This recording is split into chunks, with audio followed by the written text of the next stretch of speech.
గ్రంథము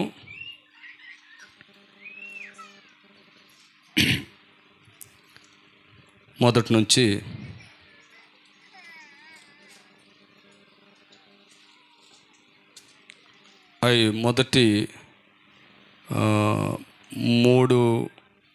2 వచనాలు చదువుతాను. మొదటి 2 వచనాలు చదువుతాను. ఆ తర్వాత అదే అధ్యాయంలో 10-11 వచనాలు కూడా నేను చదువుతాను. చూడండి, మీరందరూ తీయండి. సమూయేలు మొదటి గ్రంథము 1 అధ్యాయము. ఎఫ్రాయిము మన్యమందు రామతైమ్జోఫీము పట్టణపు వాడు ఒకడుండెను. అతని పేరు ఎల్కానా. అతడు ఎఫ్రాయిమీయుడైన ఊపునకు పుట్టిన తోహు కుమారుడైన ఎలీహునకు జననమైన యెరోహాము కుమారుడు. అతనికి 2 భార్యలుండిరి. వీరిలో ఒకదాని పేరు హన్న, రెండవ దాని పేరు పెనిన్నా. పెనిన్నాకు పిల్లలు కలిగిరి కానీ హన్నాకు పిల్లలు లేకపోయిరి.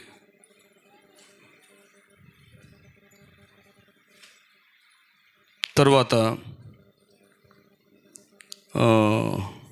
6వ వచనం చదువుతాను.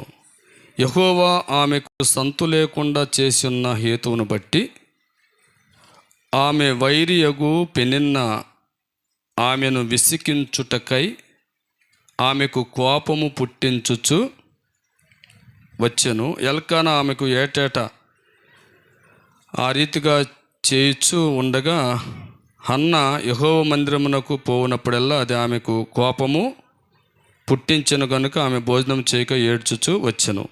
10-11 వచనాలు. బహు దుఃఖాక్రాంతురాలై వచ్చి యెహోవా సన్నిధిని ప్రార్థన చేయొచ్చు బహుగా ఏడ్చుచు,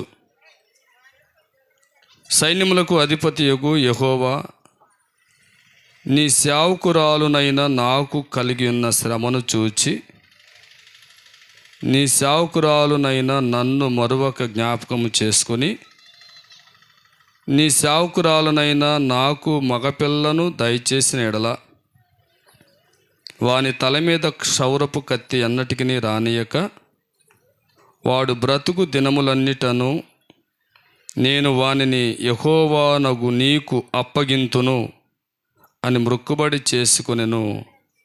ఆమె యెహోవా సన్నిధిని ప్రార్థన చేర్చి ఉండగా ఏలీ ఆమె నోరు కనిపెట్టుచు ఉండెను. ఇది మొదటి స్త్రీని గురించి నేను చెప్పాలనుకున్నటువంటి వాక్య భాగములు. రెండవ స్త్రీని గురించి కూడా మీకు జ్ఞాపకం చేస్తాను. ఒక పేజీ వెనక తిప్పండి.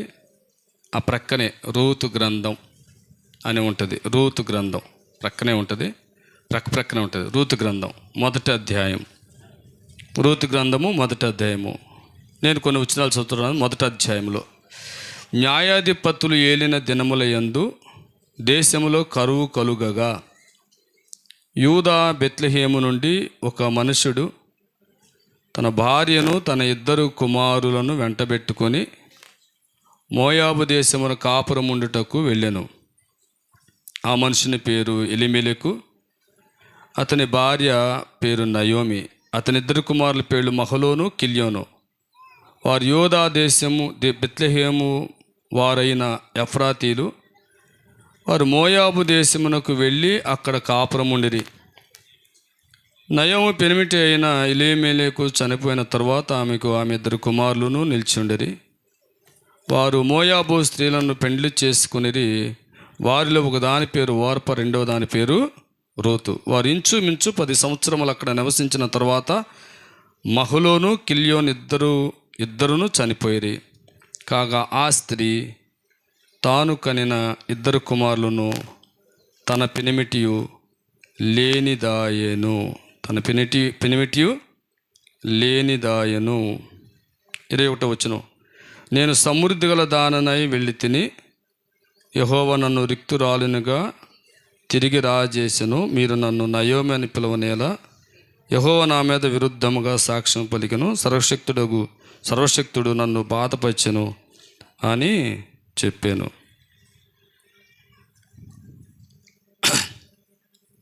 క్రీస్తునందు ప్రియమైన దేవుని బిడ్డలారా, రూతు గ్రంథములో ఉన్నటువంటి నయోమి అయినా, సమూయేలు మొదటి గ్రంథములో ఉన్నటువంటి హన్నా అయినా వారిరువురు యూదులే. వారిరువురు ఒకే సామాజిక వర్గానికి చెందినవారు, అనగా యోదయ దేశానికి చెందినవారు. అబ్రహాము సంతానమైనటువంటి యాకోబు యొక్క 12 గోత్రాలకు సంబంధించినటువంటి వ్యక్తులు వీరు. ప్రియులారా, వీరు ఐగుప్తు చెర నుంచి విడిపించబడిన తరువాత కనాను దేశంలోనికి వచ్చి మరి ఆ దేశ భూభాగమును మోషే యెహోషువ నాయకత్వంలో వారికి పంచి ఇచ్చిన తరువాత వారు న్యాయాధిపతుల ఆధ్వర్యములో వారు కొనసాగుతూ ఉన్నారు.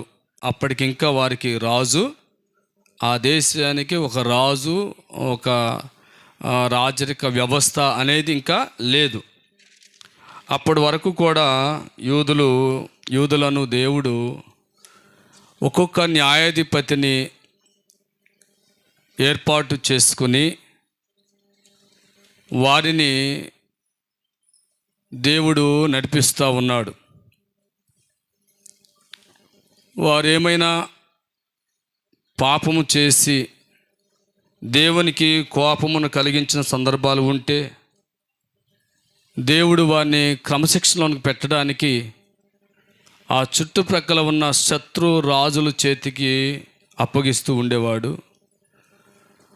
మరలా వారు కష్టాల్లో కన్నీరు కారుస్తూ ఏడుస్తూ దేవునికి మొరపెట్టుకుంటున్నప్పుడు దేవుడు మరలా ఒక్కొక్క న్యాయాధిపతిని ఏర్పాటు చేసుకొని ఏ శత్రు దేశాలు క్రింద వీరు బానిసలుగా బాధలు అనిపిస్తూ ఉన్నారో ఆ చెర నుంచి మరలా దేవుడు వారిని విడిపించి మరలా వారిని పోషిస్తూ నడిపిస్తూ ఉన్నాడు. అది క్రమం. ఆ రోజుల్లో అలా జరుగుతుంది. ఆ రోజుల్లో ప్రియులారా, అది న్యాయాధిపతులు ఏలినటువంటి దినాలు అని రూతు గ్రంథం మొదటి అధ్యాయంలో మనం చూస్తాం. అలాగనే సమూయేలు మొదటి గ్రంథంలో కూడా మనకి ఆ ఎంట్రన్స్లో ఆ పేరు కనబడినప్పటికీ ఆ హన్నా జీవించిన టైంలో ఒక ఆయన న్యాయం తీర్చుచూ వచ్చాడు. ఆయన పేరు ఏలి. ఆయనే యాజకుడు, ఆయనే న్యాయము తీర్చుచూ వచ్చాడు. ఈ మాటలు మీకు ఒకసారి జ్ఞాపకం చేస్తాను. సమూయేలు మొదటి గ్రంథము 4వ అధ్యాయము చూడండి. 4వ అధ్యాయము 18వ వచనము. దేవుని మందసము ఆ మాట పలుకుగానే ఏలి ద్వారము దగ్గరనున్న పీఠము మీద నుండి వెనుకకు పడి మెడ విరిగి చనిపోయాను. ఎలయనగా అతడు వృద్ధుడై బహు స్థూలదేహి అయి ఉండెను. అతడు 40 సంవత్సరములు ఇశ్రాయేలీలకు న్యాయము తీర్చెను. 40 సంవత్సరాలు వరకు కూడా ఏలి ఇజ్రాయేలు ప్రజలకి న్యాయాధిపతిగా న్యాయం తీర్చుచు అలాగనే యాజకత్వము చేస్తూ ఉన్నాడు. కాబట్టి ఈ ఇద్దరు కుటుంబాలు జీవించిన కాలము ఒకవేళ సంవత్సరాలు వ్యవధి వేరు కావచ్చు, కానీ న్యాయాధిపతులు ఏలిన కాలంలోనే వారి 2 కుటుంబాలు కూడా ఆ దినాలలో జీవించి ఉన్నారు. మీకు అర్థమవుతుంది ఈ మాటలో? కొంచెం చరిత్ర చెప్తున్నాను, కాస్త జాగ్రత్తగా వినండి. అయితే నేను మొదట రూతు గ్రంథంలో నుంచి నయోమిని గూర్చిన విషయాలు చెప్పి చివరిగా సమూయేలు మొదటి గ్రంథంలో ఉన్నటువంటి హన్నాను గూర్చి చెప్పి నా మాటలు ముగిస్తాను. సరే, ఇప్పుడు మనం రూతు గ్రంథంలోనికి వచ్చేద్దాం. మొదటిగా రూతు గ్రంథంలోనికి వద్దాం. రూతు గ్రంథంలో ఒక మాట చెప్పాలంటే ఇది 2 కుటుంబ యజమానుల గురించిన చరిత్ర కూడా ఉంటుంది. నేను ఇప్పుడు కుటుంబ యజమానుల జోలికి నేను వెళ్ళట్లేదు. ఇక్కడ స్త్రీలు ప్రతి కుటుంబంలో బయటకు కనబడినా వెనక ఉండి అంతా నడిపించేది ఎవరు చెప్పండి? ఎవరమ్మా? పైకి పిక్చరు పురుషుడే కనబడతాడు, వెనకతల డైరెక్షన్ అంతా ఎవరిది ఉంటుంది? స్త్రీలదే ఉంటుంది. మరి మీరు ఎంతమంది అలాగా మంచిగా మీ కుటుంబాలని డైరెక్షన్ చేసి మీ భర్తల్ని మీ పిల్లల్ని చక్కగా సముదాయించుకుంటూ నడిపించుకున్నారో అది మీకే తెలుస్తుంది. ఏదైనా మీ చేతిలోనే ఉంది. అంతా ఎవరి చేతిలో ఉంది? మీ చేతిలోనే ఉంది అనడానికి ఈ నయోమిని గురించి నేను చెప్పాలనుకున్నా. నయోమి భర్తని గురించి కానీ లేకుంటే అన్న భర్తని గురించి కానీ నేను ఇప్పుడు మీకు ఆ సబ్జెక్ట్ చెప్పట్లేదు.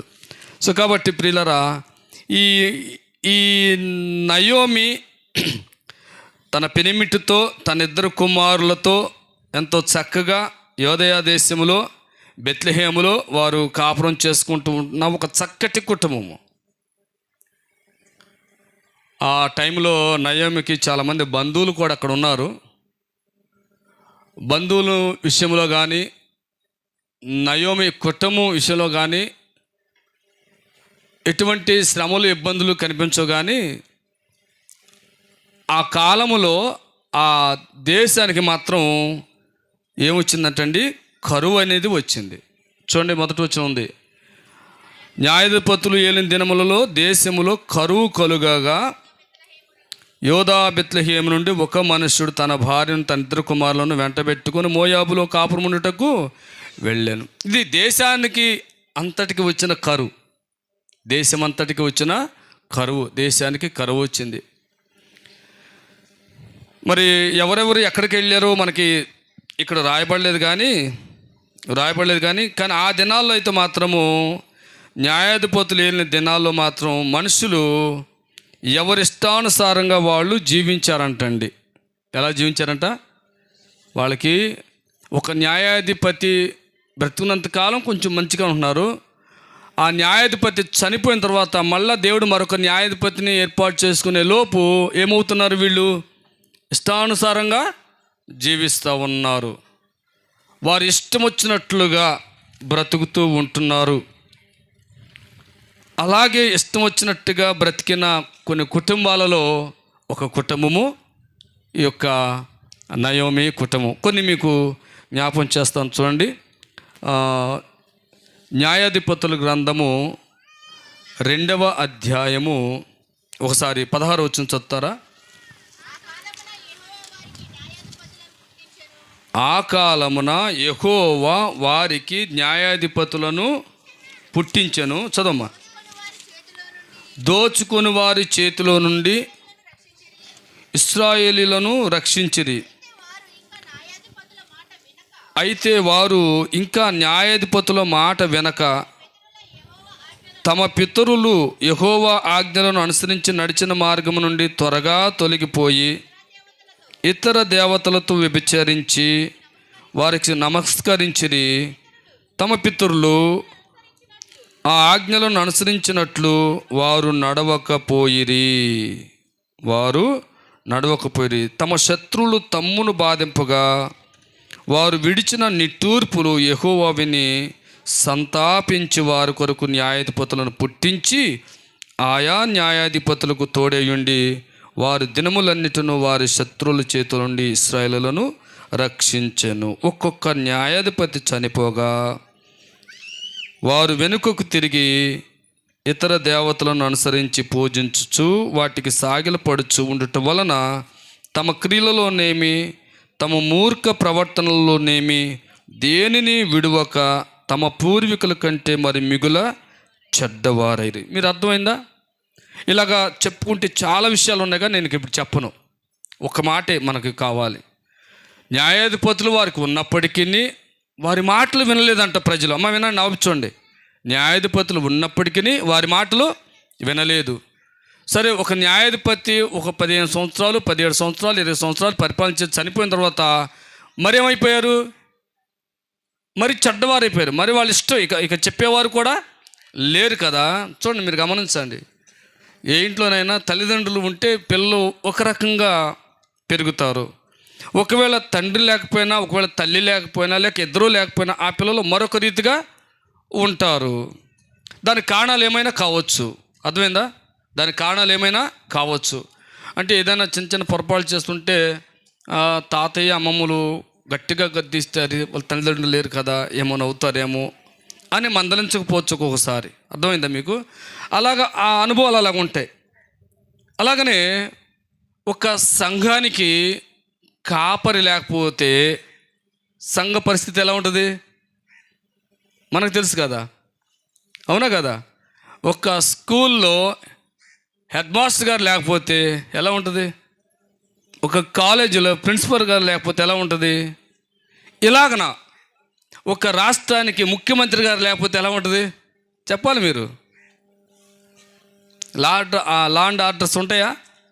ఉండవు. అందుకని ముఖ్యమంత్రి గారు మనకు అవసరం. ఎక్కడైనా ఏదైనా సమస్య వచ్చినప్పుడు వారు లా అండ్ ఆర్డర్లు ఉపయోగిస్తారు, పరిస్థితులను అదుపులోనికి తీసుకువస్తారు. మీకు అర్థమవుతుంది కదా. అలాగనే ఇప్పుడు న్యాయాధిపతులు ఏలిన కాలంలో న్యాయాధిపతులు ఉన్నప్పటికీ వారు మాట వినలేదని మనం చదివాం. వారి పితరుల కంటే కూడా ఏమైపోయారంటే వారు తర్వాత ఇచ్చిన వారు చెడ్డవారైపోయారు.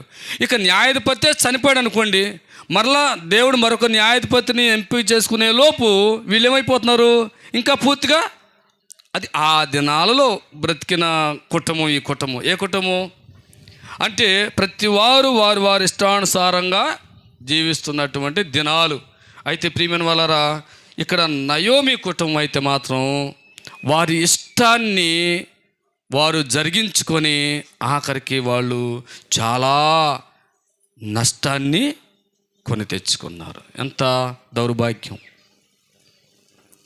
ఎంత విషాదకరమైనటువంటి పరిస్థితి. ప్రియులారా, ఆలోచన చేద్దాం. ఈ మధ్యాహ్న కాల సమయంలో బెత్లెహేము అంటే మనకు తెలుసు, రొట్టెల గృహం. యోదయా దేశం అంటే తెలుసు, దేవుని యొక్క కనుదృష్టి సంవత్సరాది నుంచి సంవత్సరాంతం వరకు నిలిచి ఉండేటువంటి స్థలం. మీరు ద్వితీయోపదేశ కాండము చూడవసలా 8వ అధ్యాయము, 9వ అధ్యాయం, 10వ అధ్యాయం చదివితే దేవుడి ఇశ్రాయేల్ ప్రజలకి ఇవ్వాలనుకున్నటువంటి ఆ దేశం పట్ల దేవునికి ఉన్నటువంటి శ్రద్ధ. ఒకసారి మీ అవసరం కోసం నేను ఆ మాటలు చదివి చూపిస్తాను. చూడండి, ద్వితీయోపదేశ కాండము 8వ అధ్యాయము ప్రియులారా చూడండి,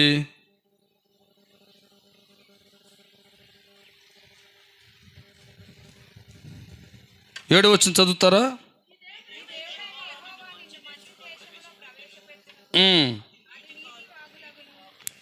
చదువమ్మా.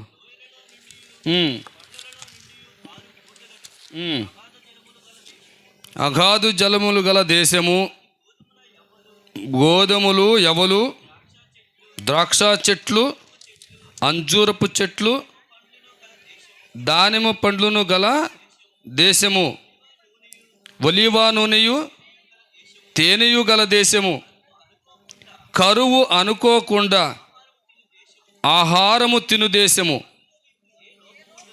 అందులో నీకు ఏ లోపము ఉండదు, ఇనుప రాళ్ళు గల దేశము. అలాగా ఆ దేశాన్ని గురించి దేవుడు చెప్తున్నాడు. అది చాలా శ్రేష్టమైన దేశం. దేవునిని అబ్రహాము నమ్మిన దాన్ని బట్టి, దేవుడు అబ్రహాముకి ఇచ్చిన వాగ్దానాన్ని బట్టి, అబ్రహాము సంతానము 430 సంవత్సరాలు ఐగుప్తు దేశంలో బహు కష్టమైన శ్రమలు అనుభవించినప్పుడు కూడా దేవుడు మరలా వారికి ఇస్తానన్న వాగ్దాన దేశంలోనికి ఆయన తీసుకొచ్చి పెట్టాడు. ఆ దేశం అంత శ్రేష్టమైనది. ఆ దేశం మీద యెహోవా కనుదృష్టట. చూడండి, ఈ మాట చదువుకుందాం. 11వ అధ్యాయము ద్వితీయోపదేశ కాండము 11వ అధ్యాయము 14వ వచనం. మీ దేశమునకు వర్షము అనగా తొలకరి వానను, కడవరి వానను, దాని కాలమును కురిపించేదను. ఒకసారి 12వ వచనం చదువు నాన్న. అది ఆకాశ వర్ష జలము త్రాగును, అది నీ దేవుడిని యెహోవా లక్ష్యపెట్టు దేశము, నీ దేవుడైన యెహోవా కన్నులు సంవత్సరాది మొదలుకొని సంవత్సరాంతం వరకు ఎల్లప్పుడూ దాని మీద ఉన్నది. ఇది దేవుడు తన ప్రజలకు ఇచ్చినటువంటి యోధా దేశమును గురించినటువంటి దేవుని యొక్క వాగ్దానము, దేవుడు ఆ దేశం పట్ల కలిగి ఉన్న శ్రద్ధ. అయితే ఆ దేవుని ప్రజలైనటువంటి ఇశ్రాయేలీలు ఆ దేవుని మీద సరైనటువంటి నమ్మకము లేని కారణము మనకు కనిపిస్తుంది. అలాగనే దేవుడు ఏర్పాటు చేసినటువంటి న్యాయాధిపతులు లేక న్యాయకుల మీద కూడా వారికి నమ్మకము లేని విధానం కనిపిస్తుంది. ఒకవేళ ఆ న్యాయాధిపతులు చనిపోతే ఇక బరి తెగించిన వారుగా వారి ఇష్టం వచ్చినట్లుగా వారి మనస్సు వచ్చినట్లుగా బ్రతికినటువంటి పరిస్థితులు చాలా స్పష్టంగా కనబడుతూ ఉన్నాయి ప్రియులరా. అలాంటి దినాల్లోనే ఈ నయోమి కుటుంబము ప్రియులరా ఆ కరువు, ఆ టైంలో ఏమొచ్చిందంట? కరువు వచ్చిందంట. కరువు ఎందుకు వస్తుంది? దేవుడు చెప్పాడు కదా, నేను సంవత్సరాది మొదలుకుని సంవత్సరాంతం వరకు కూడా నేను చూస్తాను అన్నాడు కదా, మీకు కరువు లేకుండా ఉండే దేశం అన్నాడు కదా. మరి ఎందుకు వచ్చింది? ఇశ్రాయేల్ ప్రజలు తప్పిపోయినప్పుడు వారు చేసిన పాపాన్ని బట్టి దేవుడు వారిని శత్రువులకు అప్పగించడం మాత్రమే కాకుండా కొన్ని సందర్భాల్లో ఆయన వర్షాన్ని కూడా ఏం చేశాడు? ఆపి ఆ ప్రజలు దేవుని యొక్క శక్తిని తెలుసుకోవడానికి ఒక పనిష్మెంట్గా దేవుడు అలాంటి వాటిని అనుమతించేవాడు. మీకు అర్థమవుతున్న ఈ మాటలు? సో కాబట్టి అలాంటిది ఒకటి సమయం వచ్చింది, ఒక కరువు వాళ్ళకి వచ్చింది. ఆ సమయంలో వాస్తవానికి బోయాజు అనేటువంటి వ్యక్తి ఉన్నాడు. 2వ అధ్యాయంలో, రూతు గ్రంథం 2వ అధ్యాయం 1వ వచనంలో బోయాజుకు చాలా పొలం ఉందట. బోయాజు ఆస్తిపరుడని రాయబడి ఉంది. బోయాజు చాలా ప్రేమ కలిగిన వాడు, మంచివాడు, బంధువులతో కూడా చాలా ప్రీతిగా మర్యాదగా మాట్లాడేవాడు. అసలు బంధువులే కాదు, ఆయన పొలాల్లో పనిచేయడానికి వచ్చిన వారు ఎవరితోనైనా చాలా మర్యాదగా మాట్లాడి అందరితో కూడా చాలా ప్రేమగా ఉండేటువంటి వాడు. అలాంటి వ్యక్తి మరి దగ్గర బంధువులను ఏమన్నా దూరం చేసుకోగలడా? చేసుకోలేడు. అంటే కరువు వచ్చిన సమయంలో బోయాజ్ అనేటువంటి గొప్ప ఆస్తిపరుడు అనగా నయోమి బంధువుడు కూడా బెత్లెహేములోనే ఉన్నాడు. అర్థమైందా మీకు? బెత్లెహేములోనే ఉన్నాడు. ఇంకా చాలామంది ఆ కరువు టైంలో కూడా ఆ ప్రాంతంలో ఉన్నారు. కానీ ఎందుకనో ఆ కరువును అభ్యంతరంగా చేసుకొని, ఆ కరువును ఆధారంగా చేసుకొని ఈ యొక్క ప్రియమైన దేవుని బిడ్డలారా, నయోమి పెనిమిటి ఎలీమెలెకు తన భార్య బిడ్డలిద్దరిని కూడా తీసుకొని ఎక్కడికి వెళ్ళాడు?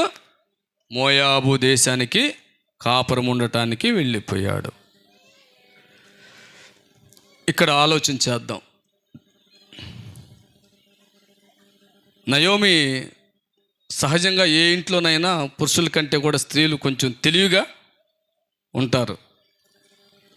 పురుషుడు ఒక 500 రూపాయలు కష్టపడి సంపాదించి కొంచెం తెలివి తక్కువగా తాగి 300-200 రూపాయలు తీసుకొచ్చి ఇంటికి తెస్తాడు.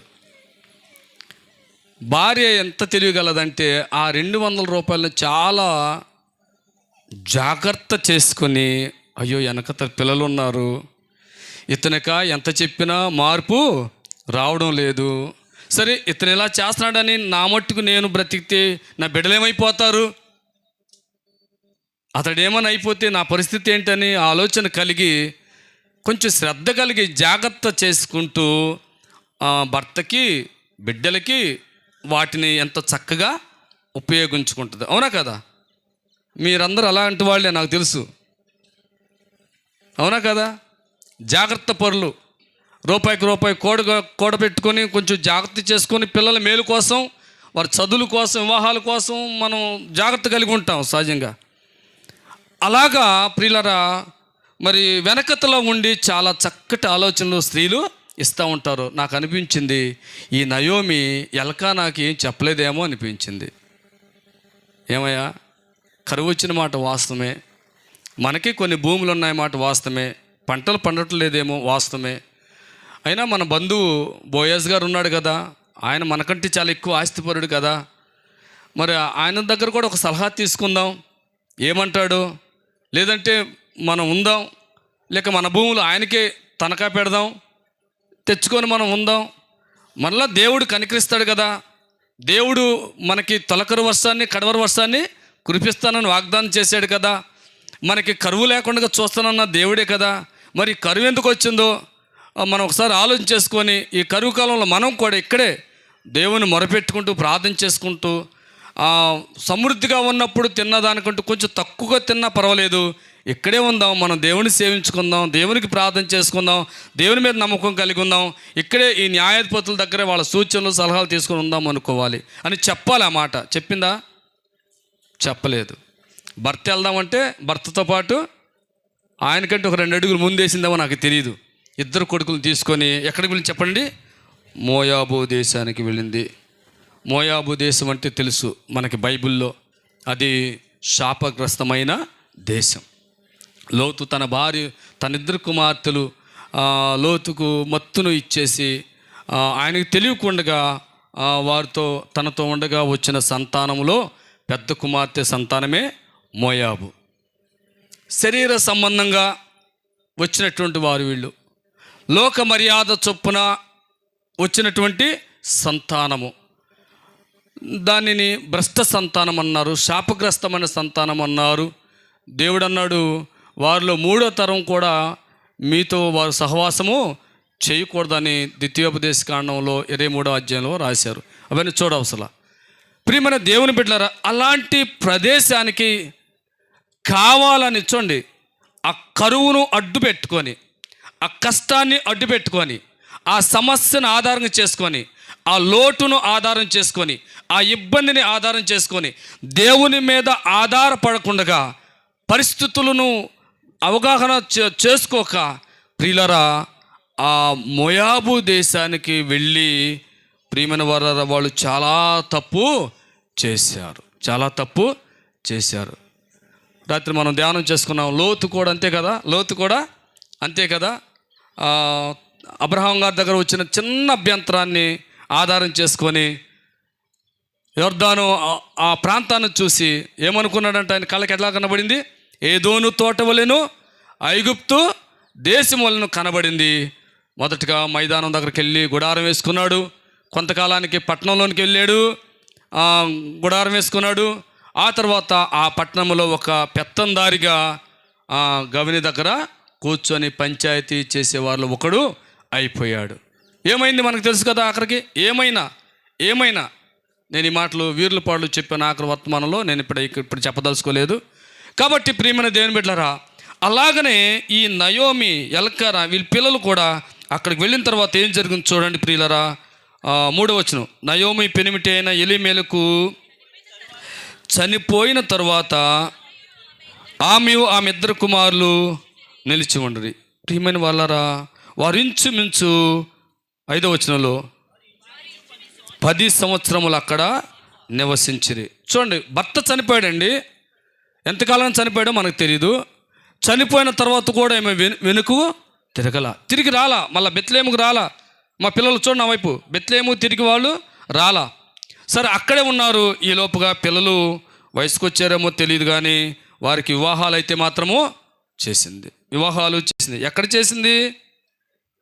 ఎక్కడ చేసింది?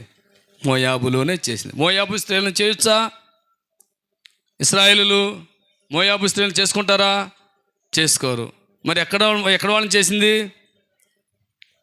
ఇప్పుడు ఆమెదే పెత్తనం అంతా. మీరు గమనించండి, ఇక్కడ భర్త లేడు, భర్త చనిపోయాడు. అర్థమైందా మీకు? ఆమె ఉంది.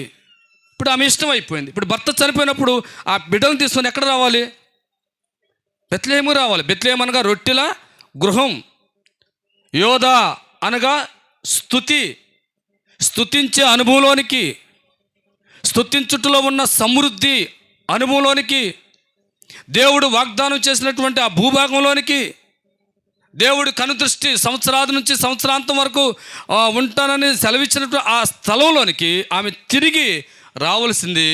రాలేదు. ఇంచుమించు అలాగా 10 సంవత్సరాలు గడిచిన తర్వాత ప్రియులారా, వివాహాలు అయిపోయిన తర్వాత అక్కడ మహులోను కిల్యోను అనే 2 కుమారులు కూడా చనిపోయారు. ఇప్పుడు ఆమెయు ఆమె 2 కోడండ్రులు ఏమయ్యారు చెప్పండి? పురుషుడు లేనివారైపోయారు. ఇది ఒకసారి మనం చెప్పుకోవడం కాదు, కానీ ఇలాంటి సంఘటనలు ఒకసారి మనం ప్రత్యక్షంగా చూస్తే మన గుండెలు ఏమైపోతాయి చెప్పండి? చెరువైపోతాయి. ఇది వాస్తవానికి మా కుటుంబంలో జరిగిన సంఘటన కూడా ఇది. మా అక్క ఉంది, బావ చనిపోయారు. అలాగనే అక్కకి 2 కుమారులు ఉన్నారు. 2 కుమారులు చనిపోయారు. 2 కుమారులకి పెళ్ళిళ్ళు అయిపోయినాయి. అక్కకి కుమార్తె ఉంది, అల్లుడు చనిపోయాడు. చూడండి ఎలా ఉంటుంది ఈ పరిస్థితి. ఇదేది మనం చెప్పుకోవడం కాదు, కానీ మనం ప్రత్యక్షంగా అది మనం ఫేస్ చేస్తే ఆ బాధ ఏంటో, ఆ వేదన ఏంటో, ఆ పరిస్థితులు ఏంటో మనకి అసలు ఎంతో బాధ అనిపిస్తుంది. ప్రియమైనటువంటి దేవుని బిడ్డలారా, ఇది నయోమి జీవితంలో జరిగినటువంటి ఒక విషాదకరమైన సంఘటన. నేను అనుకుంటాను ప్రియులరా, ఆ న్యాయాధిపతులు 8 దినాలు ప్రతివారు వారి ఇష్టానుసారంగా జీవించారు. సరే, ఎలకాన తన ఇష్టానుసారంగా వెళ్ళిపోయాడు అనుకోండి. నయోమి ఏం చేయాలి? అయ్యా, ఇక నా ఇష్టం కాదు దేవా, నీ ఇష్టం. నేను నా బిడ్డలు నీ ఇష్ట ప్రకారంగా కరువైన, కష్టమైన, బాధైన, శ్రమైన, అవమానమైన, పేదరికమైన, అర్థమవుతుంది నా మాటలు, దేవా నువ్వు మమ్మల్ని విడిచిపెట్టేవాడువు కావు కదా, వాగ్దానం చేసావు కదా. ఇప్పుడు న్యాయాధిపతులు వెళ్ళిన దినాలంటే న్యాయాధిపతులకు ముందే ధర్మశాస్త్రం ఇవ్వబడిందిగా వాళ్ళకి, అంతేనా? అరణ్యంలో 40 సంవత్సరాలు ప్రయాణం చేసినప్పుడే కదా వారికి 10 ఆజ్ఞలు, ఇంకా వారు దేవునిలో ఎదగడానికి కావాల్సిన కట్టడలు, విధులు మోషే ద్వారా ఇవ్వబడ్డాయి. అక్కడ నుంచే కదా లేవి గోత్రికులు, యాజకులు మరి ప్రతి విశ్రాంతి దినము రోజున ప్రత్యక్ష గుడారం దగ్గర ఇశ్రాయేలు ప్రజలందరికీ ఈ యొక్క ఆజ్ఞలన్నీ కూడా నేర్పిస్తున్నారు. అక్కడ నుంచే కదా వారు పర్ణశాల పండుగకైనా, పస్కా పండుగ అయినా, పులిన రొట్టెల పండుగ అయినా, ప్రతి సంవత్సరం వారు చేస్తున్న పండుగల్లో ఇశ్రాయేలు ప్రజలందరూ కూడా ఒక్క చోటకు వచ్చి వారు యాజకుల ద్వారా ఆ ధర్మశాస్త్రాన్ని వాళ్ళు వింటూ ఆ క్రమాన్ని వారు నేర్చుకుంటూ దేవుని భయభక్తుల్లో పెరుగుతున్నారు. ఒకవేళ పొరపాటు చేసినా, దేవుడి శిక్షలు వారి మీదకి వచ్చినా, మరలా వారు ఏం చేస్తూ ఉండేవారు? కన్నీరు కారుస్తూ ప్రార్థన చేస్తూ ఆ స్థలంలోనే ఉండి దేవుని కార్యాలు వారు చూస్తూ వచ్చారు. అవును కదా? మరి అలాంటి క్రమాల్లో ఉండాలనేటువంటి జ్ఞానము నయోమికు ఉందా లేదా? తెలుసు, కానీ అలాగామే కనిపించదు మనకి. సో ప్రియులరా, చేతులారా, సరే భర్త చనిపోయాడు, ఆ బిడ్డలను చేతులారా తన అజ్ఞానం చొప్పున, చేతులారా తన మూర్ఖత చొప్పున, చేతులారా తన అవివేకం చొప్పున, చేతులారా తన మనసుకు వచ్చిన ప్రకారంగా ఆ బిడ్డల్ని అక్కడే పెంచింది. లోకంలో మోయాబు అంటే లోకం, గుర్తుపెట్టుకోండి. మోయాబు అంటే లోకము, మోయాబు అంటే పాపము, మోయాబు అంటే ఆకర్షణ, మోయాబు అంటే లోక మర్యాద. గుర్తుపెట్టుకోవాలి, లోక మర్యాద. మోయాబు అంటే భ్రష్టత్వం, మోయాబు అంటే శాపం. ఈ అనుభవంలోనే తన బిడ్డలను పెంచుకుంది. ఈ అనుభవంలో నుంచి ఆమె ఏమీ సాధించలేకపోయింది. నా ప్రియమైనటువంటి దేవుని బిడ్డలారా, ఆ తర్వాత ఆ రూతు వచ్చింది, ఒక అద్భుతమైన ఆశీర్వాదం దేవుడు చేసి, అది వేరే విషయం. అది దీనికి నేను చెప్పేదానికి సంబంధము లేదు.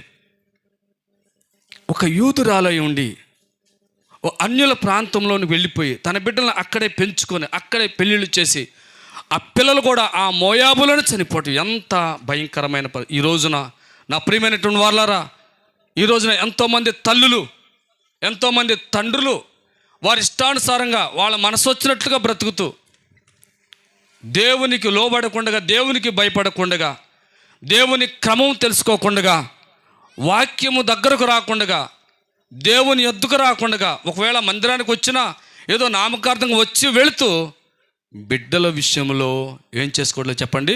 అంత కేర్ తీసుకోవట్లా. బిడ్డలను ఆత్మీయంగా పెంచుకునే విషయంలో తల్లిదండ్రులుగా చాలా వెనకబడి ఉంటామన్నారు. వారికి లోకంలో చాలా మంచి మంచి చదువులు చెప్పిస్తూ ఉంటున్నారు, వారికి మంచి మంచి ఉద్యోగాల కోసం ఆరాటలు పడుతూ ఉంటున్నారు. వారి పిల్లలు మంచి మంచి ఇళ్లల్లో మంచి లగ్జరీగా బ్రతకాలని ఆలోచన చేస్తున్నారు.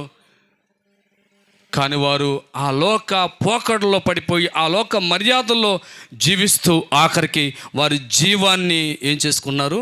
పోగొట్టుకుంటున్నారు. బిడ్డలకు మారు మనసు లేకుండా పోతూ ఉంది. బిడ్డలకు దేవుని భయం లేకుండా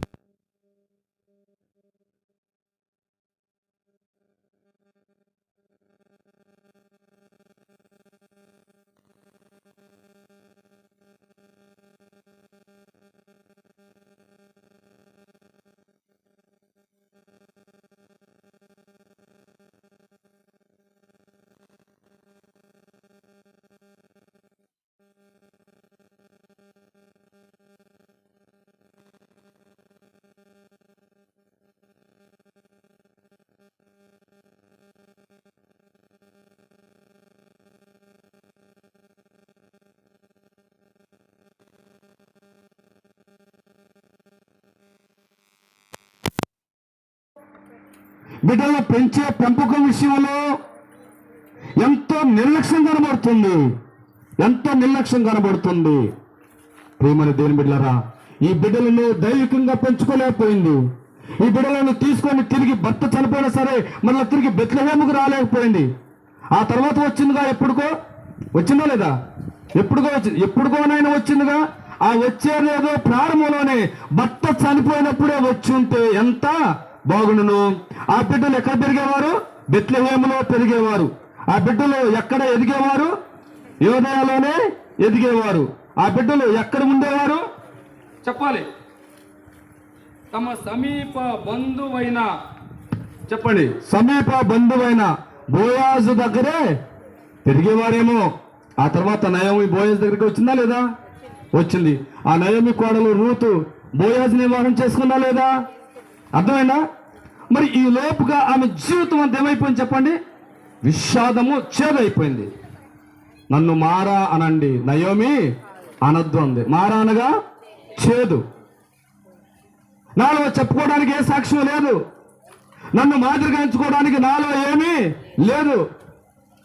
ఏమని మీకు మాదిరిగా నేను ఉండగలను? నా గురించి మీకు ఏం చెప్పగలను అని ఆమె చేతులెత్తేసింది. పైగా దేవుడి మీద నింద వేసింది. చూడండి ప్రియమైన దేవుని బిడ్డలారా, ఈ మధ్యాహ్న కాల సమయంలో మనం చేసేదంతా మనం చేసి అక్కడికి ఎవరి మీద నెపం పెట్టేస్తాం చెప్పండి? దేవుడి మీద. దేవుడు నన్ను చిన్న చూపు అంటున్నావా లేదా? దేవుడు చిన్న చూపు చూశాడా? దేవునిది చిన్న చూపు కాదు, దేవునిది విశాలమైన చూపు. కీర్తనలు 14:2 ప్రకారంగా కదా, ఆయన యెహోవా లోకమును ఆకాశము నుండి ఏం చేస్తానంట?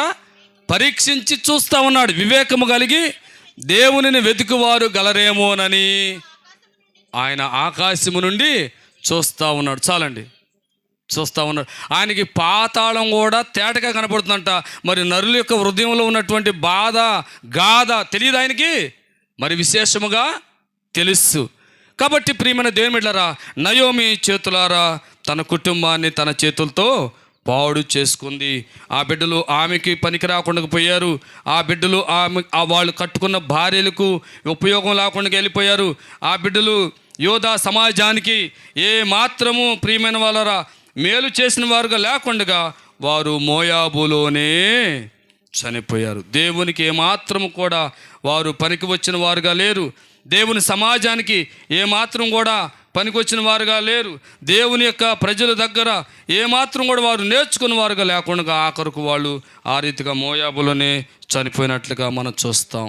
ఇది రూతు గ్రంథంలో న్యాయాధిపతుల కాలంలో మరి దేవుని భయము లేకుండా, దేవుని క్రమము లేకుండా, దేవునికి దగ్గరగా బ్రతకకుండా వారి ఇష్టానుసారంగా లోకంలో ఏదో ఆశించాలని వెళ్ళి ఆఖరికి లోకంలో కూడా ఏమి మిగిల్చుకోలేక ఆఖరికి నిరాశ, మరి వైధవ్యము, అలాగనే మరి రిక్తహస్తాలతో ఆమె తిరిగి చేదైన అనుభవంలో ఆమె తిరిగి వచ్చింది. ప్రియమైన దేవుని బిడ్డలారా, ఈ మధ్యాహ్న కాలసములో మన అనుభవాలు అలాగా ఉండకూడదు. ఒకవేళ ఏమైనా నయోమి అనుభవానికి దగ్గరగా మనకు తెలుసో మనకు తెలియకో, మన ప్రమేయం ఉన్నా ప్రమేయము లేకుండా అదొక మోసలో మనము అజ్ఞానంగా ఉండి ఒకవేళ మన కుటుంబాలు ఇలాంటి పరిస్థితుల్లోకి వచ్చుంటే ఒక్కసారి ఆలోచన చేసుకోనండి. మించినదేం లేదు. ఇప్పుడైనాను సరే బెత్లెహేము దగ్గరికి రావచ్చు. బెత్లెహేము అనగా దేవుని సన్నిధే. మనకి సమృద్ధి ఎక్కడ ఉంది చెప్పండి? దేవుని దగ్గరే. దావీదు గారు ఏమన్నాడు? యెహోవా నా కాపరి, నాకు లేమి కలుగుతాయి. ఆయన దగ్గర సమృద్ధి జీవం ఉంది, ఆయన దగ్గర సమృద్ధి నడిపింపు ఉంది, ఆయన దగ్గర సమృద్ధి ఆదరణ ఉంది. 23వ కీర్తనలో ఉంటాయి ఈ మాటలన్నీ. ఆయన నన్ను నడిపించాడు, ఆయన నన్ను సేద తీర్చాడు, ఆయన నన్ను ఆదరించాడు, ఆయన నన్ను కాపాడాడు. ఇవన్నీ కూడా సమృద్ధి ప్రభువు దగ్గర ఉన్నాయి. నా ప్రియమైన సోదరుడా, నీ మూర్ఖతను బట్టి ఒకవేళ నీవు దేవుని వైపు తిరగకుండగా, నీ బిడ్డలను దేవుని యొద్దకు నడిపించుకోకుండగా, ఒకవేళ నీ కుటుంబం కూడా ఇలాగే ఉంటే, ఈ మధ్యాహ్న సమయంలో ఈ సభల్లో దేవుడు నిన్ను పిలుస్తున్నాడు. నువ్వెంత నష్టపోయినా పర్వాలేదు, నువ్వెంత బాధపడిన పర్లేదు, దేవుడు పిలుస్తున్నాడు. చివరిగా సమూయేలు మొదటి గ్రంథంలో హన్నాను గురించి 2 మాటలు చెప్పి ముగిస్తా. దైవ సేవకులకి వర్తమానానికి సమయం ఇస్తాను. నేను అయ్యగారు ఇంకా రాలేదని చూస్తున్నాను, నేను ఇటు చూస్తున్నాను, అయ్యగారు వచ్చి కూర్చున్నారు. అదే ఇంకా రాలేదంటే నేను పొడిగిస్తున్నా. ఓకే, రైట్, మంచిది. నేను చివరిగా అన్నాను గురించి నేను ఏం చెప్పాను? మొదటి వర్తమానంలో మొదటి భాగం ఏం చెప్పాను? మనకు దేవుని గురించిన సరైన అవగాహన లేకపోతే మన బిడ్డలకి మనం ఏమీ చెప్పలేము. ఆ బిడ్డలు ఆ లోకంలో ఎంత పాపంలో పడిపోయి ఆఖరికి ఎవరికీ పనికి రాకుండా ఎంత నాశనం అయిపోతారో, చివరికి మనకు విషాదాన్ని ఎంత మిగిల్స్తారో అని చెప్పడానికి ఈ నయోమి సంఘటన. అదే దినాలలో ప్రియులరా, మరి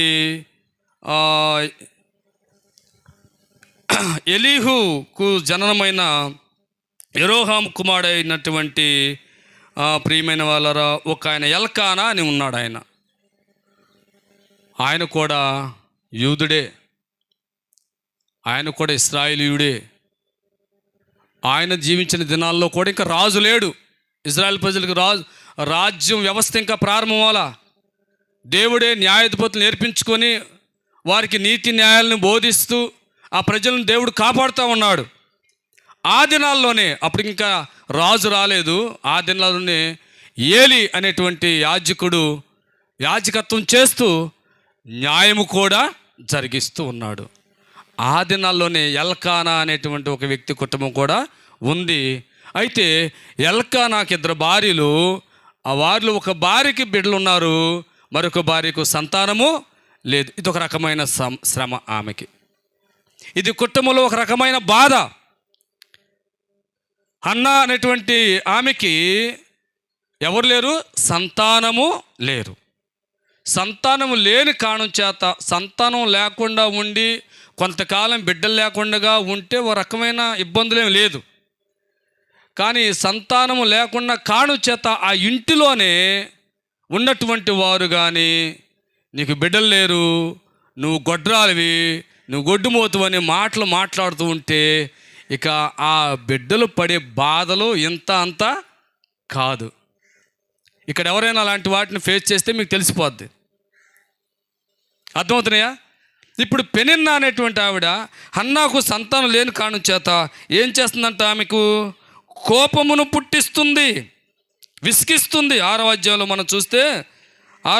మనం చూస్తే ఆమె వైరియగు పెనిన్నా ఆమెను విసిగించుటకై ఆమెకు కోపం పుట్టించుచు వచ్చెను. అంటే ఈ పెనిన్నా అనే ఆమె ఇంట్లోనే ఉంటుంది, హన్నా అనే ఆమె కూడా ఇంట్లోనే ఉంటుంది. ప్రతిరోజు ఏం చేస్తుందంట? విసిగిస్తుంది. ఎంత బాధ అండి! మానసికంగా చాలా ఇబ్బంది పడుతుంది.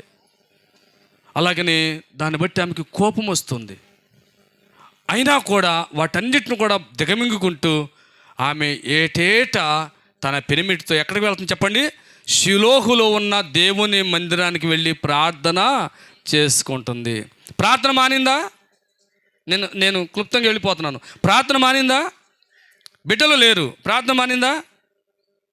కుటుంబంలో ఏమన్నా అన్ని సాఫీగా ఉన్నాయా? లేవు. విసిగించే వాళ్ళు ఉన్నారా లేదా? ఉన్నారు. సూటిపోటు మాట్లాడేవారు ఉన్నారు. గొడ్రాలు బయటకు రానివ్వరు.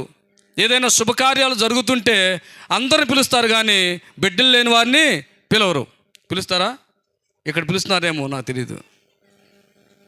వెధవరాండ్రలను కూడా పిలవరు, లోకం పిలవదు. ఒక పాస్టర్ గారు చెప్పాడు, పాస్టర్ గారు మా చర్చికి వచ్చి వాళ్ళంతా విధవరాండ్లే అని అన్నారు. చాలా ధన్యుడు నీవన్నా. ఎందుకు పాస్టర్ గారు అలాగంటే, వాళ్ళు భర్తలుగా ఉన్నప్పుడు అన్ని శుభకార్యాలకు వాళ్ళని తీసుకెళ్తారంట పాస్టర్ గారు, అన్ని కార్యక్రమాలకి పిలుస్తారంట, అన్నిటికీ మేమే ఉండాలని అంటారంట.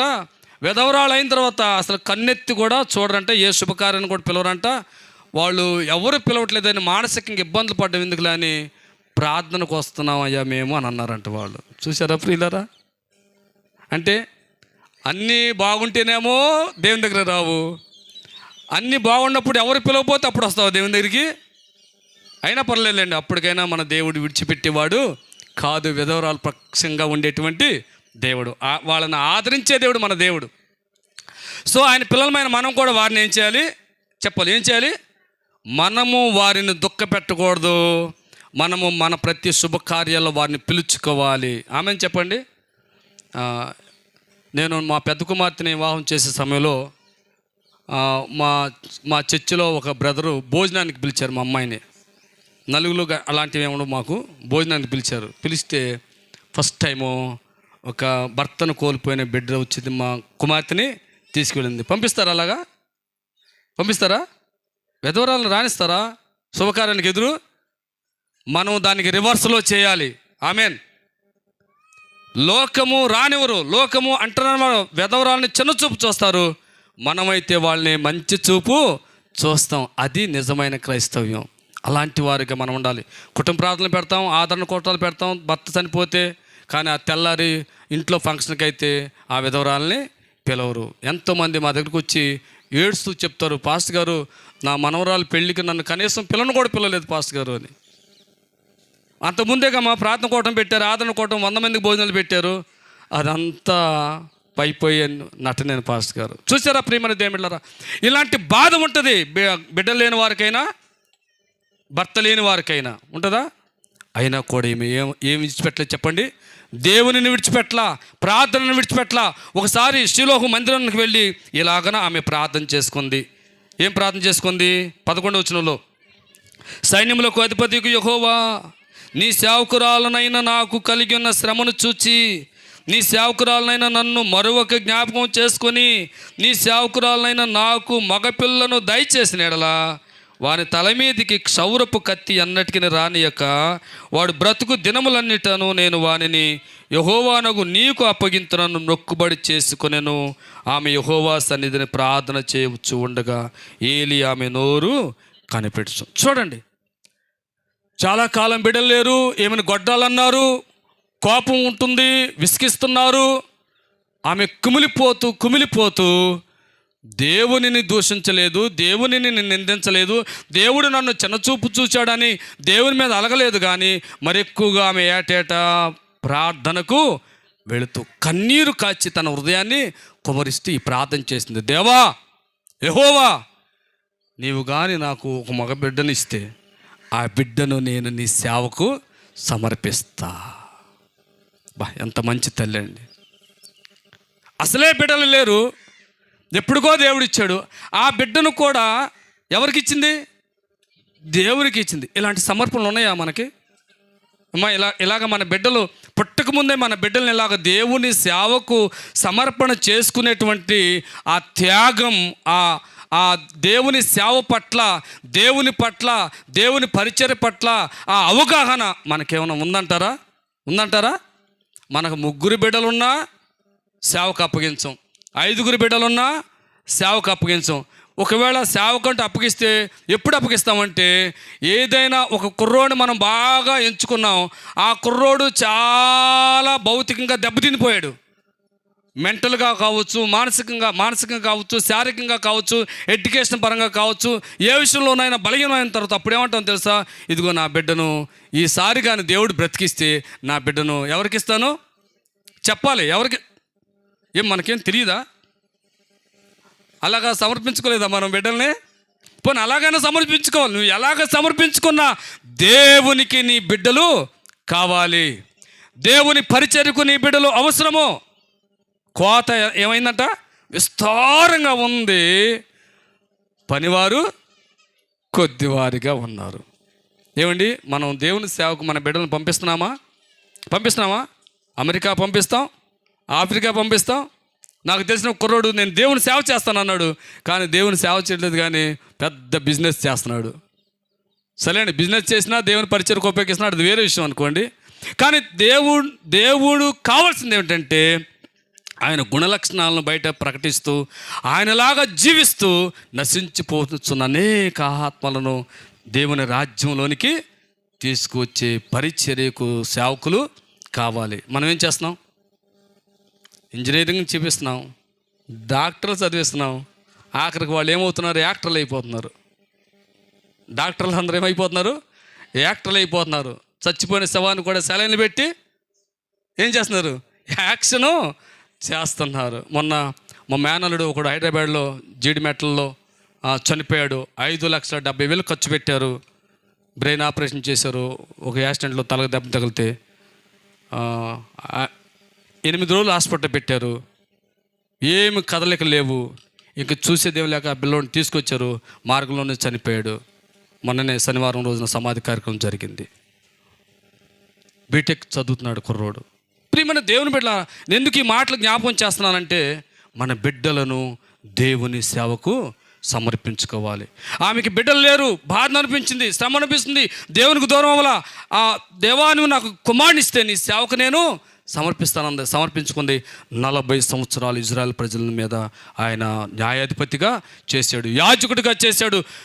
ప్రియమైన దేవుడు, ఇజ్రాయెల్ దేశానికి మొట్టమొదటి రాజు సౌలును ఆయన అభిషేకం చేశాడు. ఇజ్రాయెల్ దేశానికి 2వ రాజు దావీదును ఆయన అభిషేకము చేశాడు. ఎవరైనా చెప్పాలి, ఎవరైనా? సమూయేలు గొప్ప సేవ చేశాడు, నిస్వార్థ సేవ చేశాడు. ఆయన ఛాలెంజ్ ఇచ్చే చెప్పాడు, ఇజ్రాయెల్ ప్రజలారా, మీ దగ్గర నేనేమైనా అన్యాయంగా ఏదైనా ఒక గాడిదను కానీ ఒక రూపాయిని కానీ నేను ఆర్జించానా? ఒకవేళ అలాంటిది జరిగితే మీలో ఎవరైనా చెప్పొచ్చు అంటే, లేదు ఆయన నువ్వు చాలా నమ్మకంగా యథార్థంగా సేవ చేసేవన్నారు. అలాంటి మంచి దైవ సేవ చేశాడు. అలాంటి మంచి బోధకుడిగా, యాజకుడిగా, న్యాయాధిపతిగా ఇజ్రాయెల్ పరిచయం చేసి 2 రాజులను తన చేతితో ఏం చేశాడండి? అభిషేకించి రాజులుగా నియమించి దేవుని సన్నిధికి వెళ్ళిపోయాడు. ఇప్పుడు ఎవరు ధన్యులు చెప్పండి? హన్నా. చెప్పాలి, హన్నా ఎంత ధన్యురాలు! బిడ్డలు లేటుగా పుడితే మాత్రమేమి, ఆలస్యంగా పుట్టిన ఆశీర్వాదకరమైనటువంటి ఒక కుమారుని కలిగి మంచి సేవకుని చేసింది. తల వంచి కళ్ళు మూసుకొని ప్రార్థన చేసుకుందాం. తల వంచుదాము, కళ్ళు మూసుకుందాం, ప్రార్థన చేద్దాం. మనం ఏం చేస్తామంటే దేవుని సేవకు పంపమంటే, అయ్యా మా అబ్బాయికి పిలుపు లేదయ్యా, పాస్టర్ గారు మీరు సేవకు రమ్మని అంటున్నారు, కానీ అదేంటి పాస్టర్ గారు, పిలుపు ఉండాలిగా. పిలుపు ఎలా వస్తుంది? దేవుని సేవకు పిలిచేటువంటి విధానాలు ఉన్నాయి, కాదంటలేదు. పౌలు గారిని దేవుడు పిలుచుకున్నాడు, కాదంట్లా. దేవుడే పిలిచాడు ఆయన్ని, కాదంట్లా. మరి సమూయేలుని ఎవరు పిలిచారు? తల్లి ఏం చేసుకుందండి? అంకితము చేసుకుంది సేవకి. ఒక చిన్న ప్రార్థన చేసుకుందాం. నా సోదరుడా, నా సోదరి, యవనస్తురాలా, అమ్మ, అయ్యా, నీ బిడ్డల్ని దేవుని సేవకు సమర్పించాలి. దేవుని సేవ చేయవలసిన అవసరత నీ బిడ్డల మీద ఉంది. అలాగని బిడ్డల్ని మరి దేవుని సేవకు సమర్పించుకునేటువంటి ఆలోచన, అవగాహన, దేవుని కొరకు బ్రతికేటువంటి బిడ్డలను నీ బిడ్డలను పెంచుకోవాల్సినటువంటి జ్ఞానం నీ మీద ఆధారపడి ఉంది. అది హన్నా పొందుకుంది. ఆ జ్ఞానము నయోమి కోల్పోయింది. ప్రార్థన చేసుకుందాం.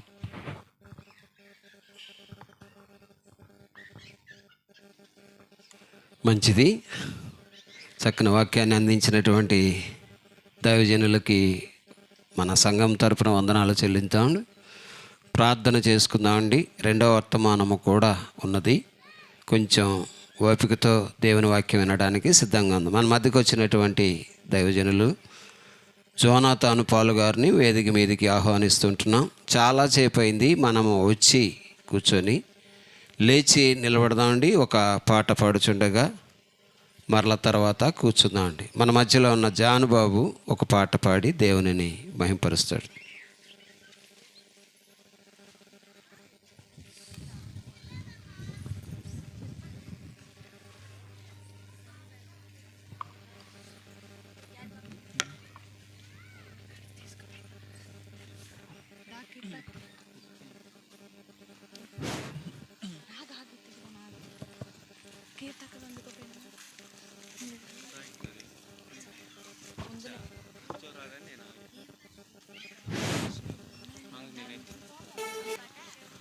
ఒక ఆశ ఉందయ్యా, నా కోరిక తీర్చయ్యా, నా మనవిను యేసయ్యా, ప్రత్యుత్తరమిమ్మయ్యా.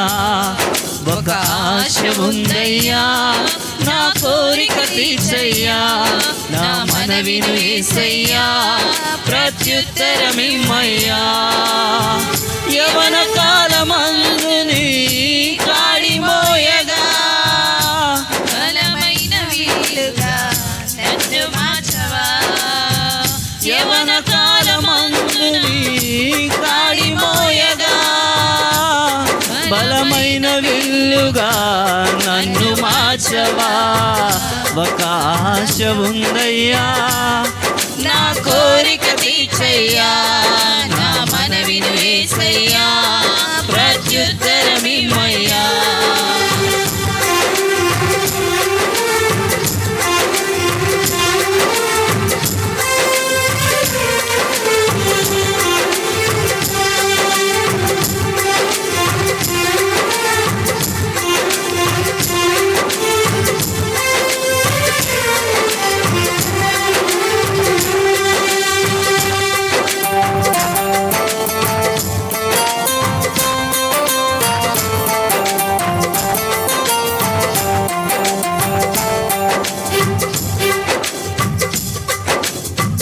యూదుల రక్షణకై రాజు శాసనము మార్చి యేసేరు ఆశను తీర్చిన దేవా.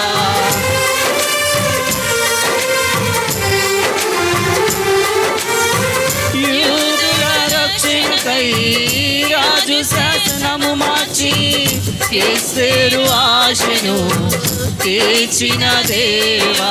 ఈ తరములో మా మనవులను ఆలకించవా, మా దేశములో మహారక్షణ కలుగజేయవా. ఈ తరములో మా మనవులను ఆలకించవా, మా దేశములో మహారక్షణ కలుగజేయవా.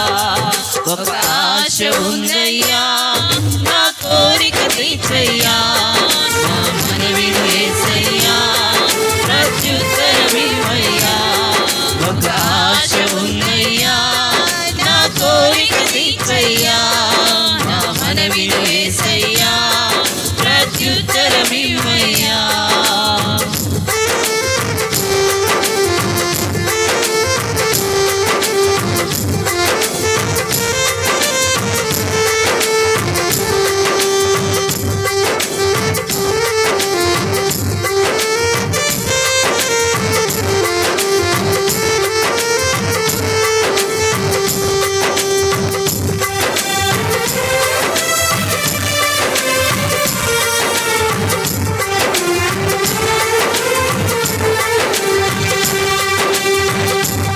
ప్రతివాడైనను మరో ఎదుట నిలబెట్టి మోషే ఆశను తీర్చిన దేవా.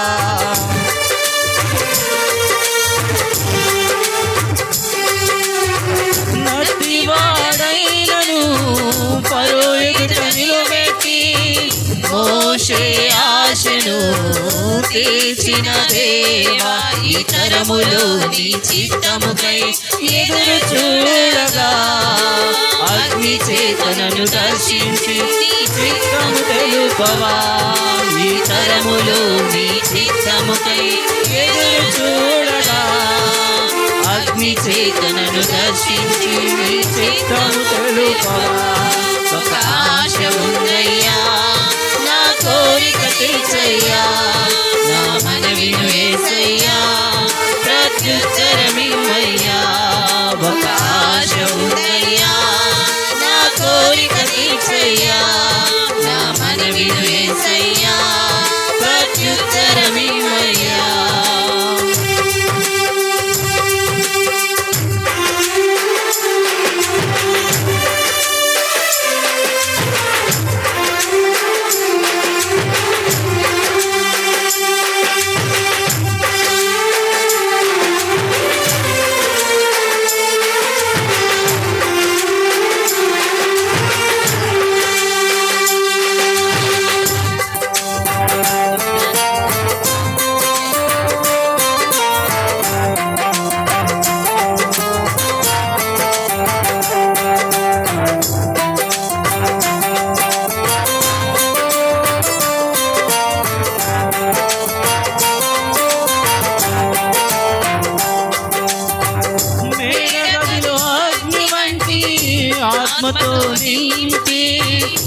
అపోస్తుల ఆశను తీర్చిన దేవా,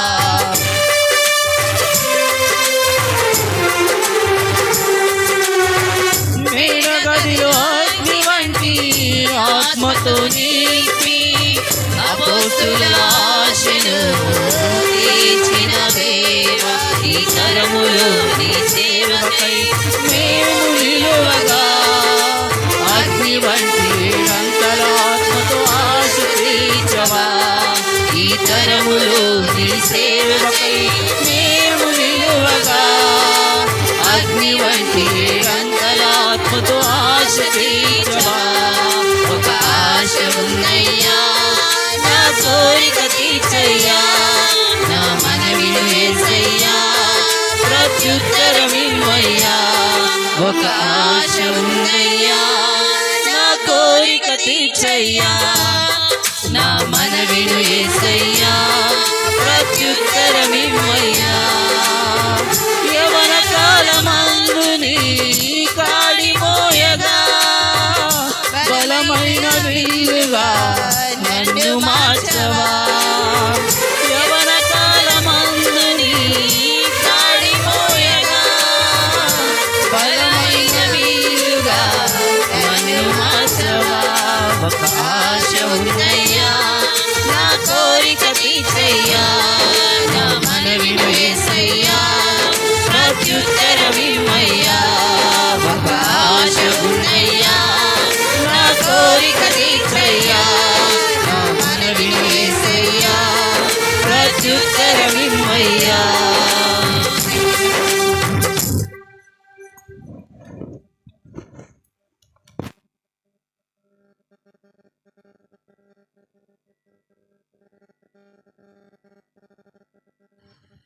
దేవునికి స్తోత్రములు కలుగునుగాక. గమనించండి, రెండవ వర్తమానం ఉన్నది ఎక్కువసేపు ఉండదులే కానీ కొంచెం ఓపికతో దేవుని వాక్యం వినడానికి సిద్ధంగా ఉండండి. ఈ వాక్యం కొరకు ప్రార్థన చేయటానికి మచిలీపట్నం నుండి మన మధ్యకు వచ్చిన నవజీవన్ గారు ప్రార్థనలో నడిపిస్తారు. తర్వాత వాక్య ధ్యానంలోకి వెళదాం.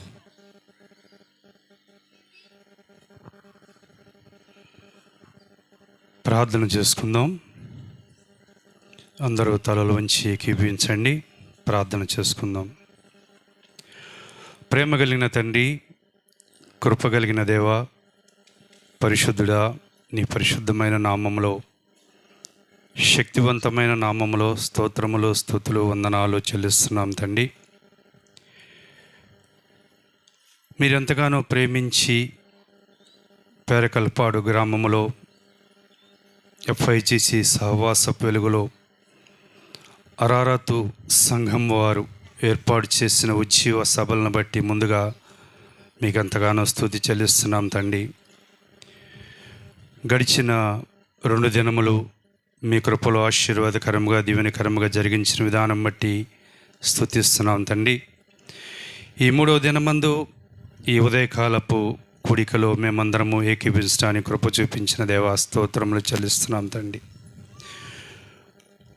మొదటి వర్తమానముగా నీ సేవకుని నిలబెట్టి మీరే నాయన మాట్లాడిన విధానం బట్టి స్తుతిస్తున్నాం అయ్యా. చక్కటి వర్తమానం ద్వారా బిడ్డల్ని బలపరిచిన విధానం బట్టి ఎంతగానో వందనాలు చెల్లిస్తున్నాం తండ్రి.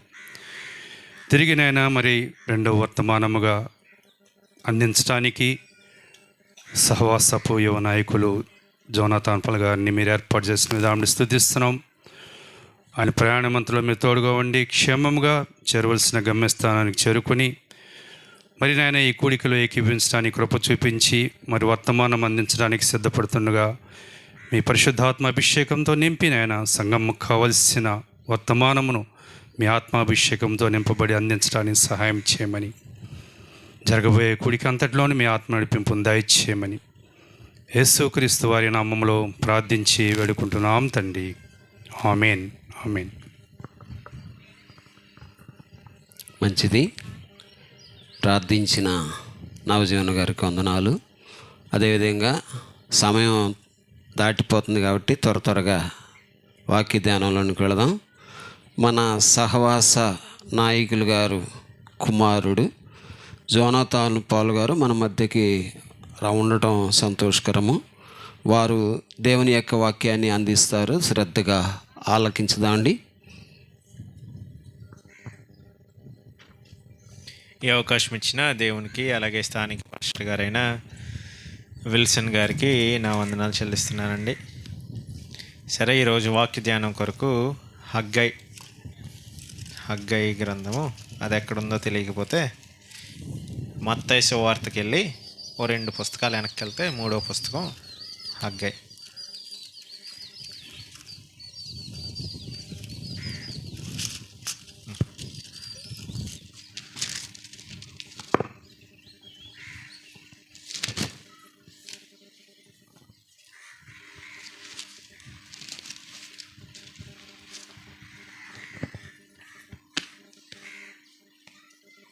హగ్గై 1వ వచనం నుంచి 11వ వచనాలు చదువుకుందాం. ఇప్పటికే చాలా సమయం అయింది. ఒక 2 గంటల వరకు ఓపిక పట్టగలరా? లేదండి ఓపిక పట్టలేమన్న వాళ్ళు చేయెత్తండి. పర్లేదు, తిట్టను ఎవరిని. చేయెత్తితే త్వరగా ముగించేస్తాను, ఎత్తపోతే మరి 2 గంటల వరకు ఉండు. సరే, మరి ఎవరు ఎత్తలేదు, కనీసం 2:15. సరే, 2 గంటలకే ముగించేస్తాను వీలైతే. హగ్గై 1వ అధ్యాయము 1వ వచనం. రాజు అయిన దర్యావేషు ఏలుబడి యందు 2వ సంవత్సరము 6వ నెల 1వ దినము ప్రవక్తయగు హగ్గై ద్వారా యూదా దేశం మీద అధికారియు హయల్తీయేలు కుమారుడనైన జెరుబ్బాబేలుకును ప్రధాన యాజకుడు యెహోజాదాకు కుమారుడైన యెహోషువకును యెహోవా వాక్కు ప్రత్యక్షమై ఈలాగు సెలవిచ్చెను. సైన్యములకు అధిపతియగు యెహోవా ఆజ్ఞ ఇచ్చినదేమనగా, సమయం ఇంకా రాలేదు, యెహోవా మందిరమును కట్టించుటకు సమయం ఇంకా రాలేదని ఈ జనులు చెప్పుచున్నారే. అందుకు యెహోవా వాక్కు ప్రత్యక్షమై ప్రవక్తయగు హగ్గై ద్వారా సెలవిచ్చినదేమనగా, ఈ మందిరము పాడై ఉండగా మీరు సరంబి వేసిన ఇండ్లలో నివసించుటకు ఇది సమయమా? కాబట్టి సైన్యములకు అధిపతియగు యెహోవా సెలవిచ్చినదేమనగా, మీ ప్రవర్తన గూర్చి ఆలోచించు కొనుడి. మీ పక్కన వాళ్ళ ప్రవర్తన కదండి, నా ప్రవర్తన, పాస్టర్ గారి ప్రవర్తన, మీకు ఇష్టం లేని వాళ్ళ ప్రవర్తన, మిమ్మల్ని బాధ పెట్టిన వాళ్ళ ప్రవర్తన, మిమ్మల్ని మాట్లాడిన వాళ్ళ ప్రవర్తన, మీ పక్కింటి వాళ్ళ కోసమా? ఎవరి కోసం? మీ ప్రవర్తన, నీ ప్రవర్తన. ఎవరి ప్రవర్తన కోసం వాళ్ళు ఆలోచించుకొనండి. 6వ వచనం. మీరు విస్తారముగా విత్తినను మీకు కొంచెమే పండెను, మీరు భోజనము చేయుచున్నను ఆకలి తీరక ఉన్నది, పానము చేయుచున్నను దాహము తీరక ఉన్నది, బట్టలు కప్పుకొనుచున్నను చలి ఆగకున్నది, పనివారు కష్టము చేసి జీతము సంపాదించుకొనినను జీతము చినిగిపోయిన సంచిలో వేసినట్టుగా ఉన్నది. కాగా మరల సైన్యములకు అధిపతియగు యెహోవా సెలవిచ్చినదేమనగా, మీ ప్రవర్తనను గూర్చి ఆలోచించుకొనడి. పర్వతములెక్కి మ్రాను తీసుకొని వచ్చి మీరు ఈ మందిరమును కట్టించిన యెడల దాని యందు నేను సంతోషించి నన్ను ఘనపరచుకొందునని యెహోవా సెలవిచ్చుచున్నాడు. విస్తారముగా కావాలనని మీరు ఎదురు చూచితిరి గాని కొంచెముగానే పండెను. మీరు దానిని ఇంటికి తేగా నేను దానిని, ఎవరండి? ఏకంగా దేవుడే దాన్ని చెదరగొడుతున్నాడు. దానికి మించిన దౌర్జన్యం ఇంకేముందండి? దేవుడే చెదరగొడితే ఇంక మనం ఏం చేస్తాం?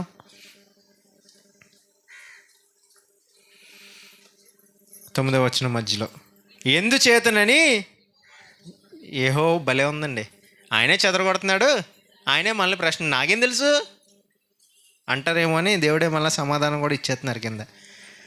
ఎందుకంట, నా మందిరము పాడై ఉండగా మీరందరూ మీ మీ ఇండ్లు కట్టుకొనుటకు త్వరపడుత చేతనే. అండి ఎవరన్నా చెప్పారా మీకు నేను ఇల్లు కడుతున్నానని వర్తమానం చెప్తున్నారండి అంటే? లేదండి, అది కాదు. మొత్తం అంతా వింటే అర్థమవుతుంది. 10వ వచనం. కాబట్టి మిమ్మును బట్టి ఆకాశపు మంచు కురవకై ఉన్నది, భూమి పండకై ఉన్నది. లేదండి మేము చాలా బాగున్నాం, అందుకే నేను రాత్రి వర్షం పడిపోయింది అనుకుంటున్నారా? 11వ వచనం, నేను భూమికిని పర్వతములకును అనావృష్టి కలుగజేసి ధాన్యము విషయంలోను ద్రాక్షారసము విషయంలోను తైలము విషయంలోను భూమి ఫలించు సమస్తము విషయంలోను మనుష్యుల విషయంలోను పశువుల విషయంలోను చేతి పనులన్నిటి విషయంలోనూ క్షామము పుట్టించి ఉన్నాను. ప్రార్థన చేసుకుందాం. తండ్రి, కొద్ది నిమిషాలు త్వరగా వాక్యము మా హృదయాల్లో గుచ్చుకొనిలాగిన చెప్పుటకు నాకు సాయం దయచేయండి. భాషతోనూ ఆలోచనతోనూ ఉండి నడిపించండి. యేసు నామములో అడుగుచున్నాం తండ్రి, ఆమేన్. ఇక్కడ కూడా జరుగుతుందేమో, మా సంఘంలో కూడా 1వ తారీఖున న్యూ ఇయర్ చర్చ్ సర్వీస్ జరుగుతుంది. ఆ ముందు 31వ తారీఖున సంపూర్ణ రాత్రి సర్వీస్ జరుగుతుంది. 12, 1 గంట 2 వరకు చర్చిలోనే ఉంటాం. 12 రాకముందు బోల్డ్ తీర్మానాలు తీసుకుంటూ ఉంటారు. ఈ సంవత్సరం బైబిల్ సంపూర్ణంగా చదివేస్తాను. ఈ సంవత్సరం ప్రార్థనకి ఎక్కువ సమయం గడుపుతాను. ఈ సంవత్సరం ఇంట్లో వాళ్ళ మీద కోప్పడకుండా సమాధానంతో సహనంతో ఉంటాను. ఈ సంవత్సరం సంఘానికి టైంకి వెళ్ళిపోతాను. ఈ సంవత్సరం రుచికరమైన వంటలు వండుతాను. ఏమో నాకు తెలియదు ఏం తీర్మానాలు తీసుకున్నారో, ఎవరేం తీర్మానాలు తీసుకున్నారో కదండి. న్యూ ఇయర్ 1వ తారీఖు వస్తుందంటే పొలోమని అందరూ కూడా తీర్మానాలు తీసుకుంటారు. మంచిదే. ఇప్పుడు జనవరి అయిపోయింది, ఫిబ్రవరి అయిపోయింది, మార్చ్ అయిపోయింది, 3 నెలలు గడిచాయి. ఏప్రిల్ నెలలో ఉన్నాం. తీర్మానాలు ఎంతవరకు వచ్చాయండి?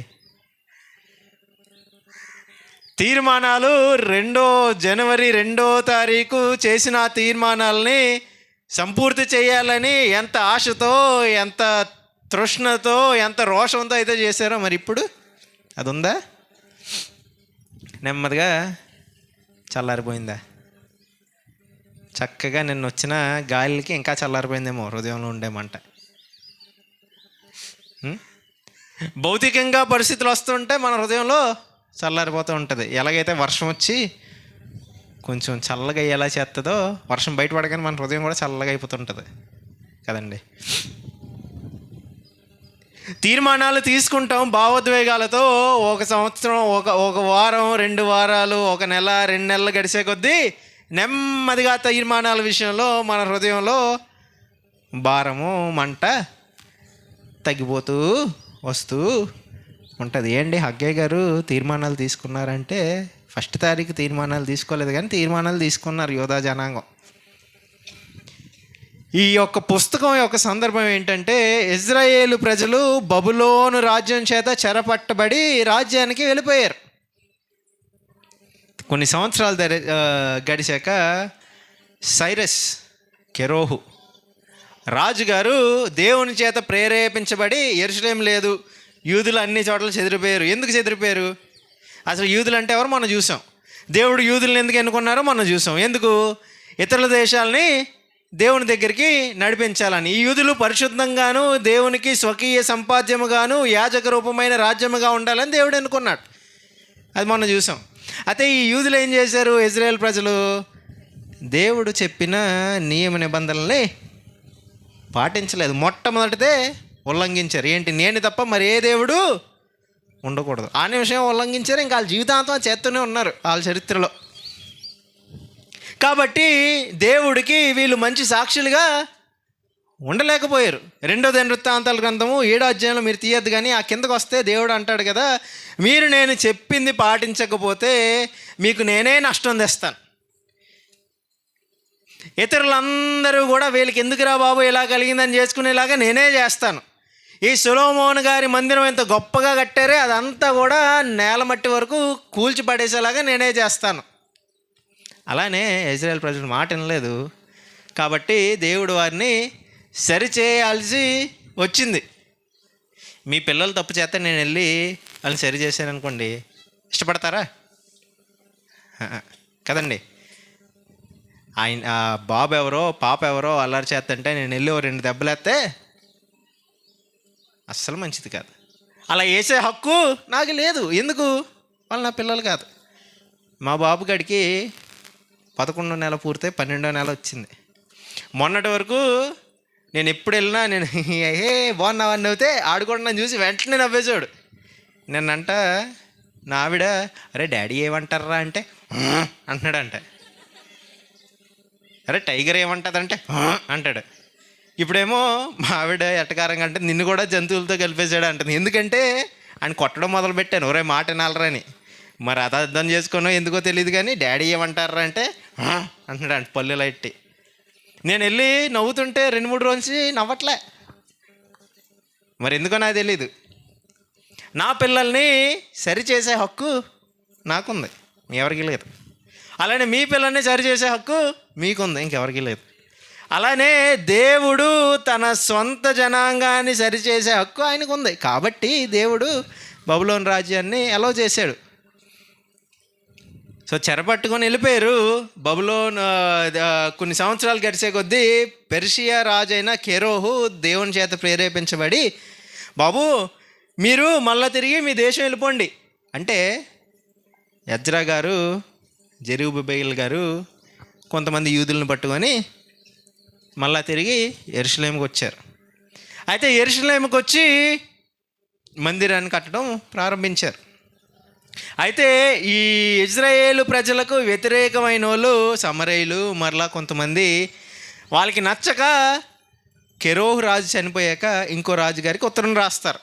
ఏమనంటే, బాబు మీకు వీళ్ళ చరిత్ర తెలుసా? వీళ్ళు మామూలు ప్రజలు కాదు. సొలొమోన్ రాజు గారు ఆ కాలంలో ఏ రీతిగా ఉండేవారో మీకు తెలియదేమో, కొంచెం చరిత్ర చదవండి. మీరేమో మీ యొక్క రాజ్యం ఈ సందర్భంలో వీళ్ళని మళ్ళీ వాళ్ళ యొక్క దేశాన్ని కట్టుకోవడానికి మీరు ఎలా చేస్తున్నారా, మీ పని అయిపోతుందండి అన్నట్టుగా ఉత్తరం రాసి పంపించారు. ఉత్తరం రాస్తే ఈ రాజుగారు చదివి, సరే ఇంక మీరు కట్టడం ఆపేయండి అన్నాడు. ఆపేశారు. ఆపేసి 16 సంవత్సరాలు గడిచిపోయింది. అయితే ఈ 16 సంవత్సరాల్లో ఈ ఇజ్రాయేల్ ప్రజలు ఏం చేశారంటే దేవుని మందిరాన్ని పక్కన పెట్టేసి వాళ్ళ సొంత ఇల్లులు కట్టుకోవడం మొదలుపెట్టారు. వాళ్ళ సొంత జీవితాల మీద శ్రద్ధ పెట్టడం మొదలుపెట్టారు. వాళ్ళ కుటుంబం మీద ఎక్కువ శ్రద్ధ పెట్టడం మొదలుపెట్టారు.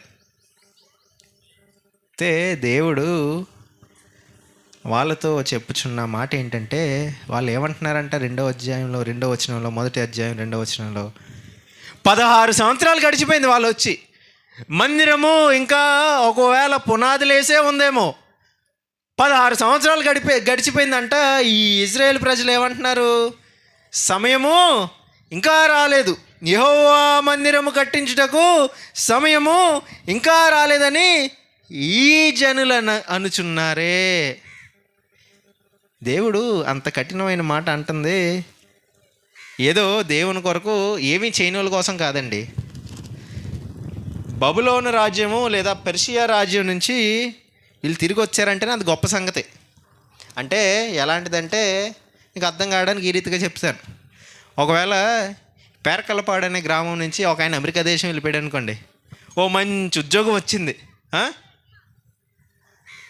ఈ వెళ్ళిపోయిన ఆయన చక్కగా స్థిరపడ్డాడు, చక్కని ఇల్లు కొనుక్కున్నాడు, చక్కని కారు కొనుక్కున్నాడు, భార్యా పిల్లలు ఉన్నారు, చక్కగా ఉన్నాడు.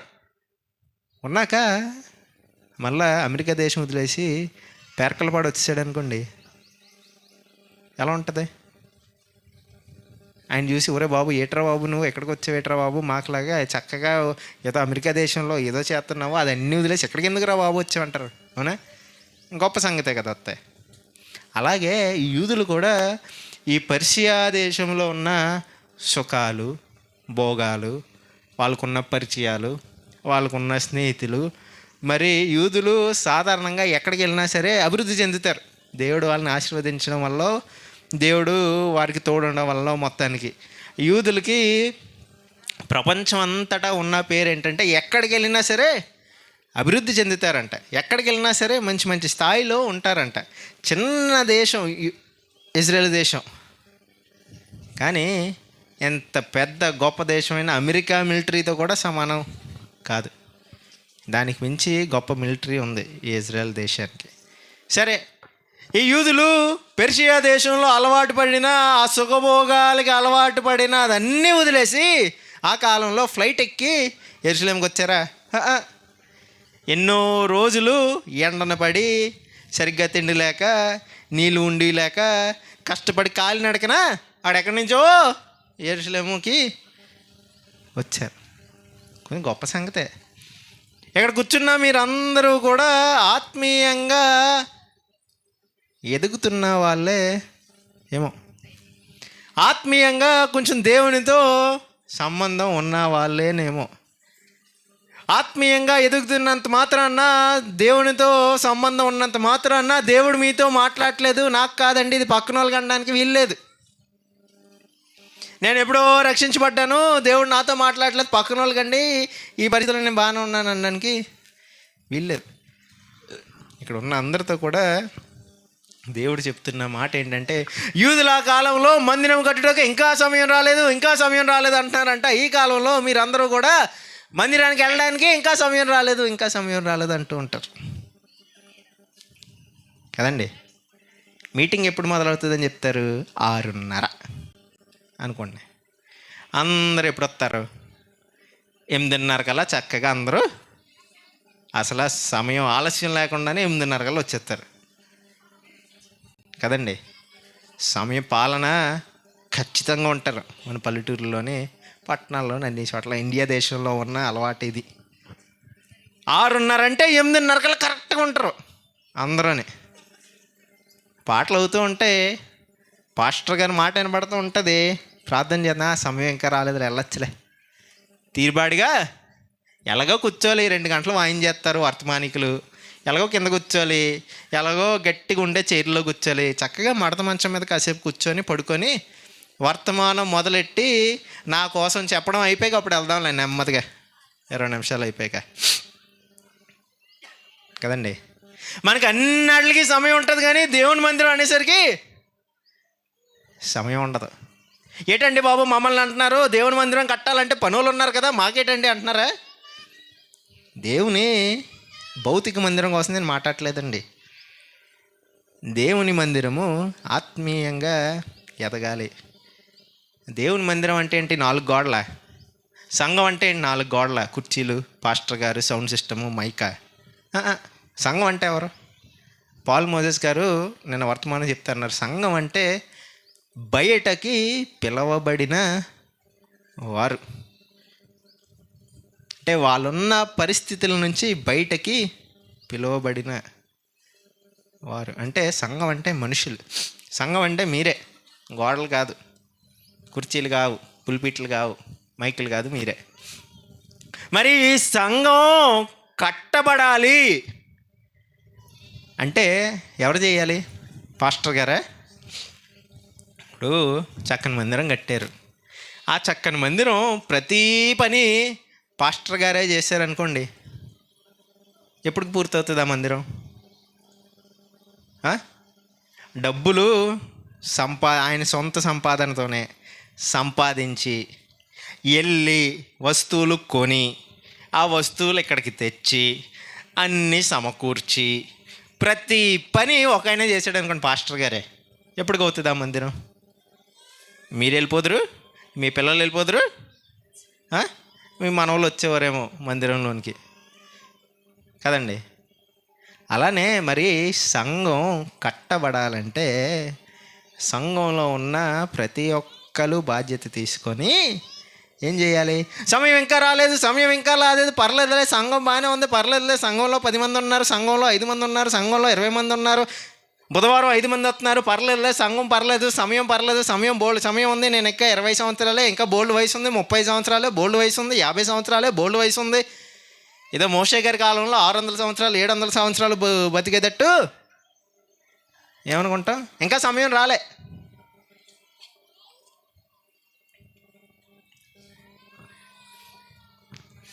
అని యూదులలానే మాట్లాడతాం. యూదులకి ఎందుకండి ఆ మందిరం అంత ముఖ్యం అంటే, అదే వాళ్ళ యొక్క జీవితానికి పునాది. కష్టం ఉన్నా, బాధ ఉన్నా, ఇరుకున్నా, ఇబ్బంది ఉన్నా, పాపం చేసి పాప క్షమాపణ ఉండాలన్నా వాళ్ళు ఎక్కడికి వెళ్ళాలి? మందిరానికే వెళ్ళాలి. మనకలాగా మోగాలేసి అయ్యా నన్ను క్షమించయ్యా అనేది లేదు. పాత నిబంధన కాలంలో పాపం చేస్తే యాజకుడి దగ్గరికి వెళ్ళి గొర్రెనో మేకనో పావురాన్నో పట్టుకెళ్ళి వాళ్ళు చేసిన పాపం ప్రకారం తీసుకెళ్ళి అయ్యా బాబు దేవుని పక్షాన ఈ బలి అర్పించి నా పాప క్షమాపణ దేవుని దగ్గర తీసుకెళ్ళి అయ్యా అంటే ఆయన ఏం చేస్తాడు? లోపల తీసుకెళ్ళి ఈయన చేయబెట్టమని ఆ యొక్క బలిని అర్పించి ఆ రక్తాన్ని లోపల తీసుకెళ్ళి ఆయన మందసం మీద చిమ్మి దేవునితో మాట్లాడి మళ్ళీ ఇంత వచ్చి బాబు దేవుడు మీ పాపాలను క్షమించాడయ్యా. మనకులాగా లేదు. యూదులకి ఆ కాలంలో మందిరమే ఒక పునాది లాంటిది. మందిరం కట్టట్లేదంటే దాని అర్థం ఏంటి? అక్కడికి వచ్చి 16 సంవత్సరాలు అయిపోయింది, కానీ మందిరం విషయం వచ్చేసరికి ఇంకా సమయం రాలేదంటే దాని అర్థం ఏంటి? దేవుడినే పక్కన పెట్టేసి వాళ్ళ జీవితం వాళ్ళు బతుకుతున్నారు. వాళ్ళ జీవితంలో ఎదగడానికి వాళ్ళు చూసుకుంటున్నారు. 3వ వచనం, అందుకు యెహోవా వాక్కు ప్రత్యక్షమై ప్రవక్త అయిన హగ్గై ద్వారా సెలవిచ్చినది ఏమనగా. చాలా ప్రత్యక్షల కోసం మాట్లాడతాం, చాలా దర్శనాల కోసం మాట్లాడతాం, కానీ ఇక్కడ ఏంటి? యెహోవా వాక్కు ఎవరి ద్వారా ప్రత్యక్షమైంది? ప్రవక్త అయిన హగ్గై ద్వారా. కల్లో కాదు. ఆ దర్శనాలు అవి ఉన్నాయిలేండి, దానికి ఒక సందర్భం ఉంది, ఒక ఉద్దేశం ఉంది, సన్నివేశం ఉంది, అవన్నీ ఉన్నాయి. ఈ కాలంలో కూడా దర్శనాలు, దేవుని వాక్య ప్రత్యక్షత అనేది లేఖనాల ద్వారానే జరుగుతుంది, లేదా లేఖనాలు వివరించే ఒకరి ద్వారా జరుగుతుంది ఎవరైనా. కానీ లేఖనాలకి బయట నుంచి దేవుని ప్రత్యక్షత సాధారణంగా రాదు. అసాధారణమైన పరిస్థితుల్లో వచ్చే అవకాశం ఉంది. 4వ వచనం, ఈ మందిరము పాడై ఉండగా మీరు సరంబీ ఇళ్ళలో నివసించుటకు ఇది సమయమా? మందిరము సమయం రాలేదు, సమయం ఇంకా ఉంది, ఇంకా బోల్డ్ ఉంది, సమయం రాలేదు. ఇల్లు కట్టుకోవాలి, ఆ సమయం వచ్చింది. ఇప్పుడు కాకపోతే ఎప్పుడు కట్టుకుంటాం? రేట్లన్నీ పెరిగిపోతున్నాయి, ఎండలు తీవ్రంగా ఉన్నాయి. ఇక్కడ ఉండడానికి మేము పెర్సియా దేశంలో ఉన్న మా సుఖభోగాలన్నీ వదిలేసి వచ్చాము. ఇక్కడేమో ఎక్కడ ఉంటాం? మట్టిల మీద పడుకోవాలా, గుడారాల్లో పడుకోవాలా? ఎంతకాలం గుడారాల్లో పట్టుకుంటాం? ఇల్లు కట్టుకోవాలి, ఇల్లు కట్టుకోవడానికి సమయం వచ్చేసింది, ఇప్పుడు కాకపోతే ఇంకెప్పుడు కట్టుకుంటాం? మరి మనము మన కుటుంబాలను కట్టుకుంటున్నాం, కనీసం కట్టుకోవడానికి ప్రయత్నం చేస్తున్నాం, పిల్లల్ని భర్తల్ని చూసుకోవడానికి ప్రయత్నం చేస్తున్నాం. మరి మన సంఘం విషయంలో,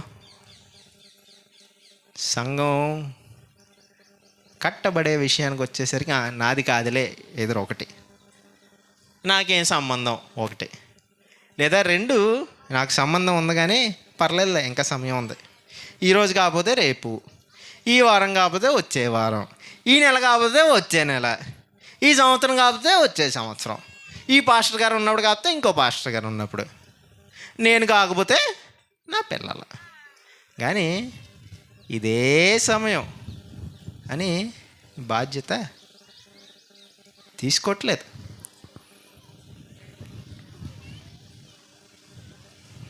ఐదో వచనం, కాబట్టి సైన్యములకు అధిపతియగు యెహోవా సెలవిచ్చినదేమనగా మీ ప్రవర్తనను గూర్చి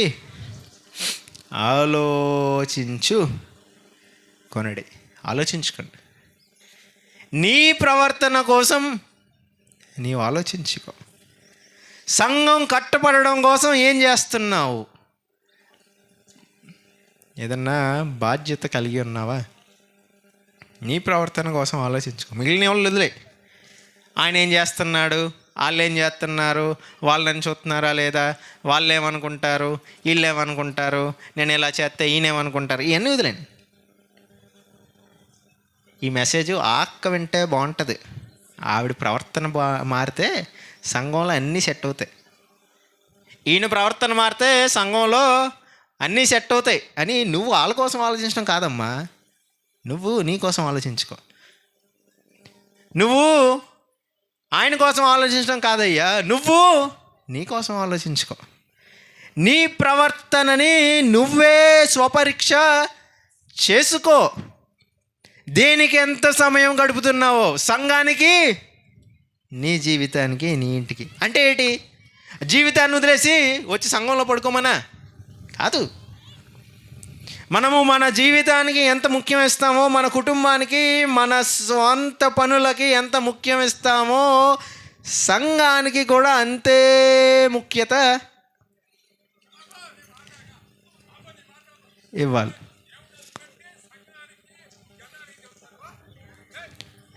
అదే దేవుని వాక్యం సెలవిస్తుంది. ఇక్కడ 6వ వచనంలో, మీరు విస్తారముగా విత్తినను మీకు కొంచెమే పండెను. అయ్యా, కుటుంబాన్ని వదిలిపెట్టద్దు, కుటుంబంలో మీ ప్రవర్తనని వదిలిపెట్టద్దు. అది ఇప్పుడు చెప్పడానికి సమయం లేదు. కుటుంబంలో చాలా మంచి సాక్ష్యం కలిగి ఉండాలి, అందులో ఏమాత్రం తిరగలేదు. అపోస్తుల కార్యాలు 16వ అధ్యాయం చదివితే, అపోస్తుల కార్యాలు 16వ అధ్యాయం వివరిస్తే అది అర్థం చేసుకుంటే కుటుంబంలో ముఖ్యమైన సాక్ష్యం కలిగి ఉండాలి. కాకపోతే ఈరోజు క్రైస్తవ జీవితంలో వచ్చే ఒక ఇబ్బంది ఏంటంటే, సంఘాన్ని నిర్లక్ష్యం చేస్తున్నారు. కుటుంబాన్ని నిర్లక్ష్యం చేయండి అని నేను ఎప్పుడూ చెప్పను, లేఖనాలు ఎప్పుడూ చెప్పట్లేదు. నేను చెప్పినవన్నీ కూడా లేఖనాల్లో పరిశీలన చేసే వినండి ఎవరన్నా సరే. కాబట్టి ఈ సందర్భంలో ప్రవక్త అయిన హగ్గయి గారి ద్వారా యోధా గారికి, యూదులకి దేవుడు చెప్తున్న మాటలు ఏంటంటే, నీ ప్రవర్తన ఆలోచించుకో. సంఘం కట్టబడడానికి మనము ఎంత ప్రాధాన్యత ఇస్తున్నాము అనేది చూసుకో. సంఘం కట్టబడాలంటే కుటుంబం ఖచ్చితంగా బాగోవాలండి, దానికోసం నేను అసలు ఏమనట్లే.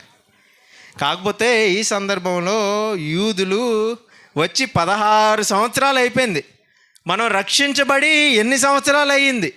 దేవుని నమ్ముకొని ఎన్ని సంవత్సరాలు అయ్యింది? ఈ సంఘానికి వచ్చి ఎన్ని సంవత్సరాలు అయ్యింది? ఇన్ని సంవత్సరాలు అయినప్పటికీ సంఘంలో బుధవారం అంటే రాం, శనివారం అంటే రాం. దీని అర్థం ఏంటండి? దీని అర్థం ఏంటండి? మీకు ఇంకా ఏమన్నా అనుమానం ఉంటే యూట్యూబ్లో నా పేరు కొట్టి ఒకవేళ అపోస్తుల కార్యాలు 16వ అధ్యాయం అనేది వస్తే వినండి. అక్కడ కుటుంబం కోసం ఎంతలా చెప్తానో వినండి. కాకపోతే అన్ని చోట్ల ఉన్నాయి కాబట్టి దేవుడు నన్ను ప్రేరేపించిన రీతిగా ఈరోజు ఈ మాటలు చెప్పడానికి ప్రయత్నం చేస్తున్నాను. దేవునికి మనము ముఖ్యత, సంఘానికి మనము ముఖ్యత ఇవ్వట్లేదు. కాబట్టి 6వ వచనంలో దేవుడు ఏమంటున్నారంటే, మీరు విస్తారముగా విత్తినను మీకు కొంచెమే పండెను, మీరు భోజనము చేయుచున్నను ఆకలి తీరకయున్నది, పానము చేయుచున్నను దాహము తీరకయున్నది, బట్టలు కప్పుకొనుచున్నను చలి ఆగకున్నది, పనివారు కష్టము చేసి జీతము సంపాదించుకొనినను జీతము చినిగిపోయిన సంచిలో వేసినట్టుగా ఉన్నది. కాగా సైన్యములకు అధిపతియగు యెహోవా సెలవిచ్చినదేమనగా, మీ ప్రవర్తనను గూర్చి ఆలోచించుకొనుడి. మన ప్రవర్తన గురించి మనము ఆలోచించుకోవాలి. 8వ వచనం, పర్వతములెక్కి మ్రాను తీసుకొని వచ్చి మీరు ఈ మందిరమును కట్టించిన యెడల దాని యందు నేను సంతోషించి నన్ను గణపరుచుకొందునని యెహోవా సెలవిచ్చు చున్నాడు. దేవుని సంఘాన్ని కట్టాలంటే కష్టపడాలి. మన కుటుంబాన్ని కట్టుకోవాలంటే మనం ఎంత కష్టపడాలో సులువండి. మన కుటుంబం కట్టుకోవాలంటే చాలా కష్టం. అలానే మన కుటుంబాన్ని కట్టుకోవడంతో పాటు దేవుని సంఘాన్ని కూడా మనము కట్టుకోవాలి. దానికి ప్రాధాన్యత మనము ఇవ్వాలి. అది కేవలము పాస్టర్ గారి బాధ్యతే కాదు. పాస్టర్ గారు ఏం చేస్తారు? పాస్టర్ గారు ఆయన కుటుంబాన్ని కట్టుకోవాలి. పాస్టర్ గారు ఆయన కుటుంబంతో సంఘాన్ని నడిపించాలి.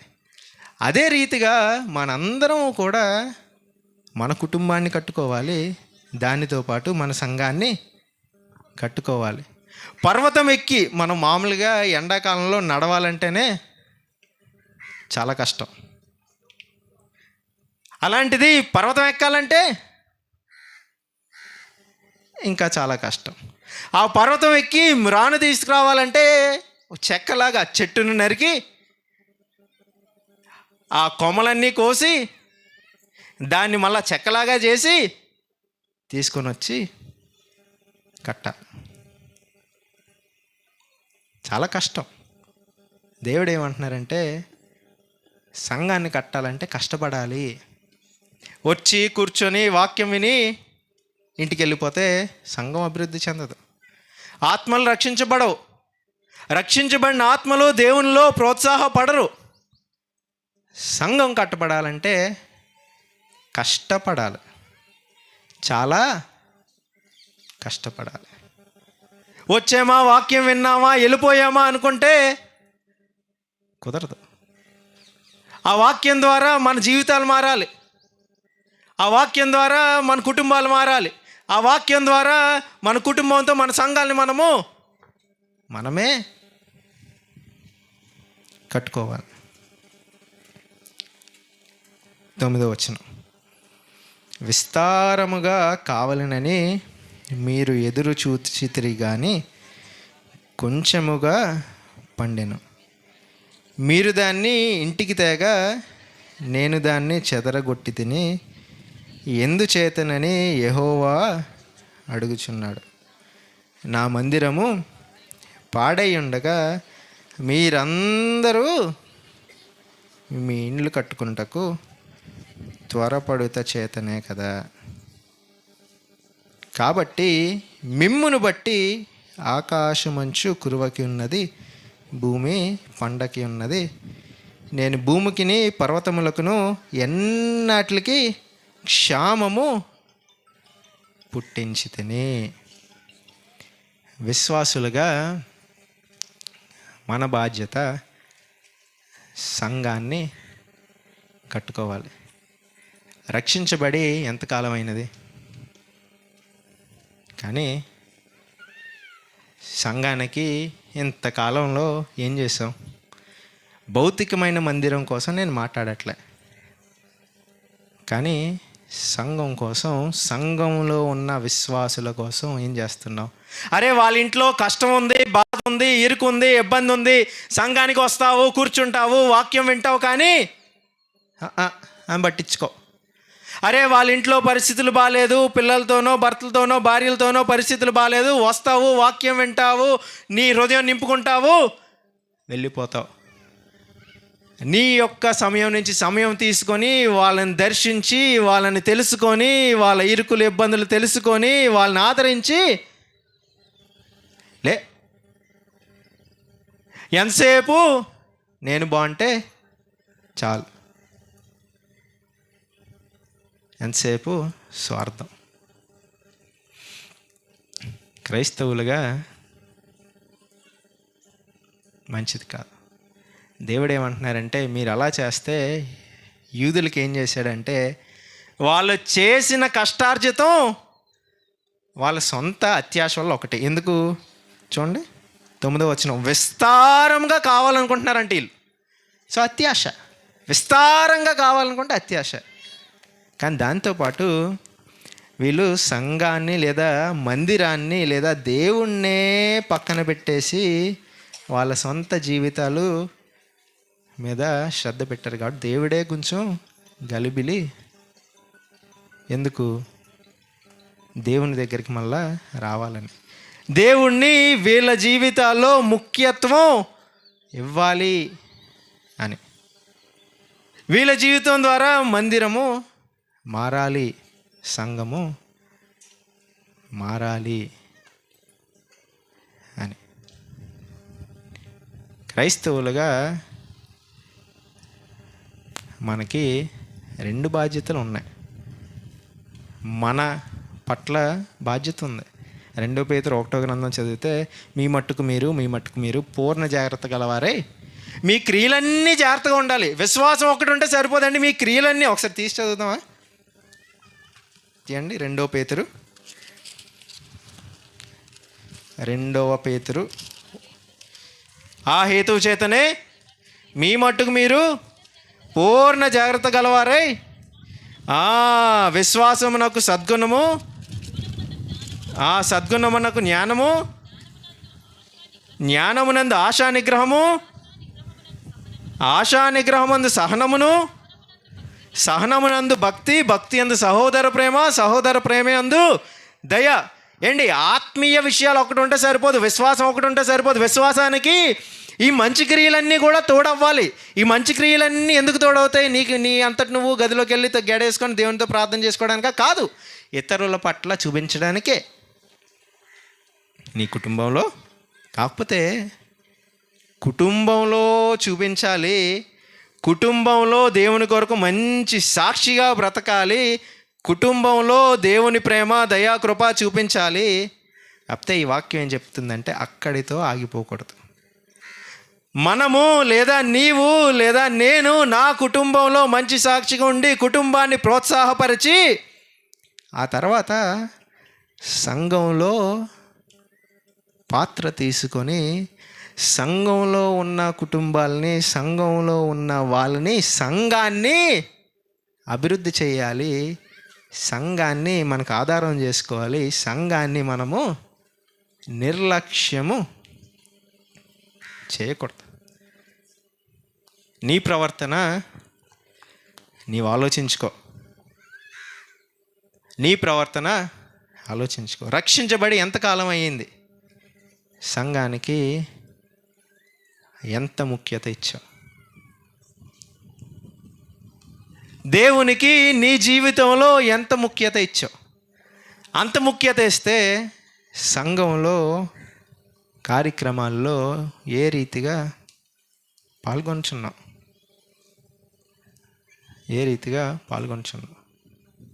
సంఘంలో ఇతరులను ఆదరించడం కొరకు ఏం చేస్తున్నాం, ఏం పని చేస్తున్నాం సంఘంలో? ప్రార్థన చేసుకుందాం. తండ్రి, నీ వాక్యం చేత మాతో మాట్లాడినందుకు వందనాలు నాయన. ఈ వాక్యము మా హృదయంలో ఉంచుకొని నాయన మీకు ఇష్టంగా నీ లేఖనానుసారంగా మేము జీవించడానికి మాకు సాయం దయచేయండి. మమ్మల్ని మీరే నడిపిస్తారని నమ్మచ్చు. యేసు నామములో అడుగుచున్నాం తండ్రి, ఆమేన్.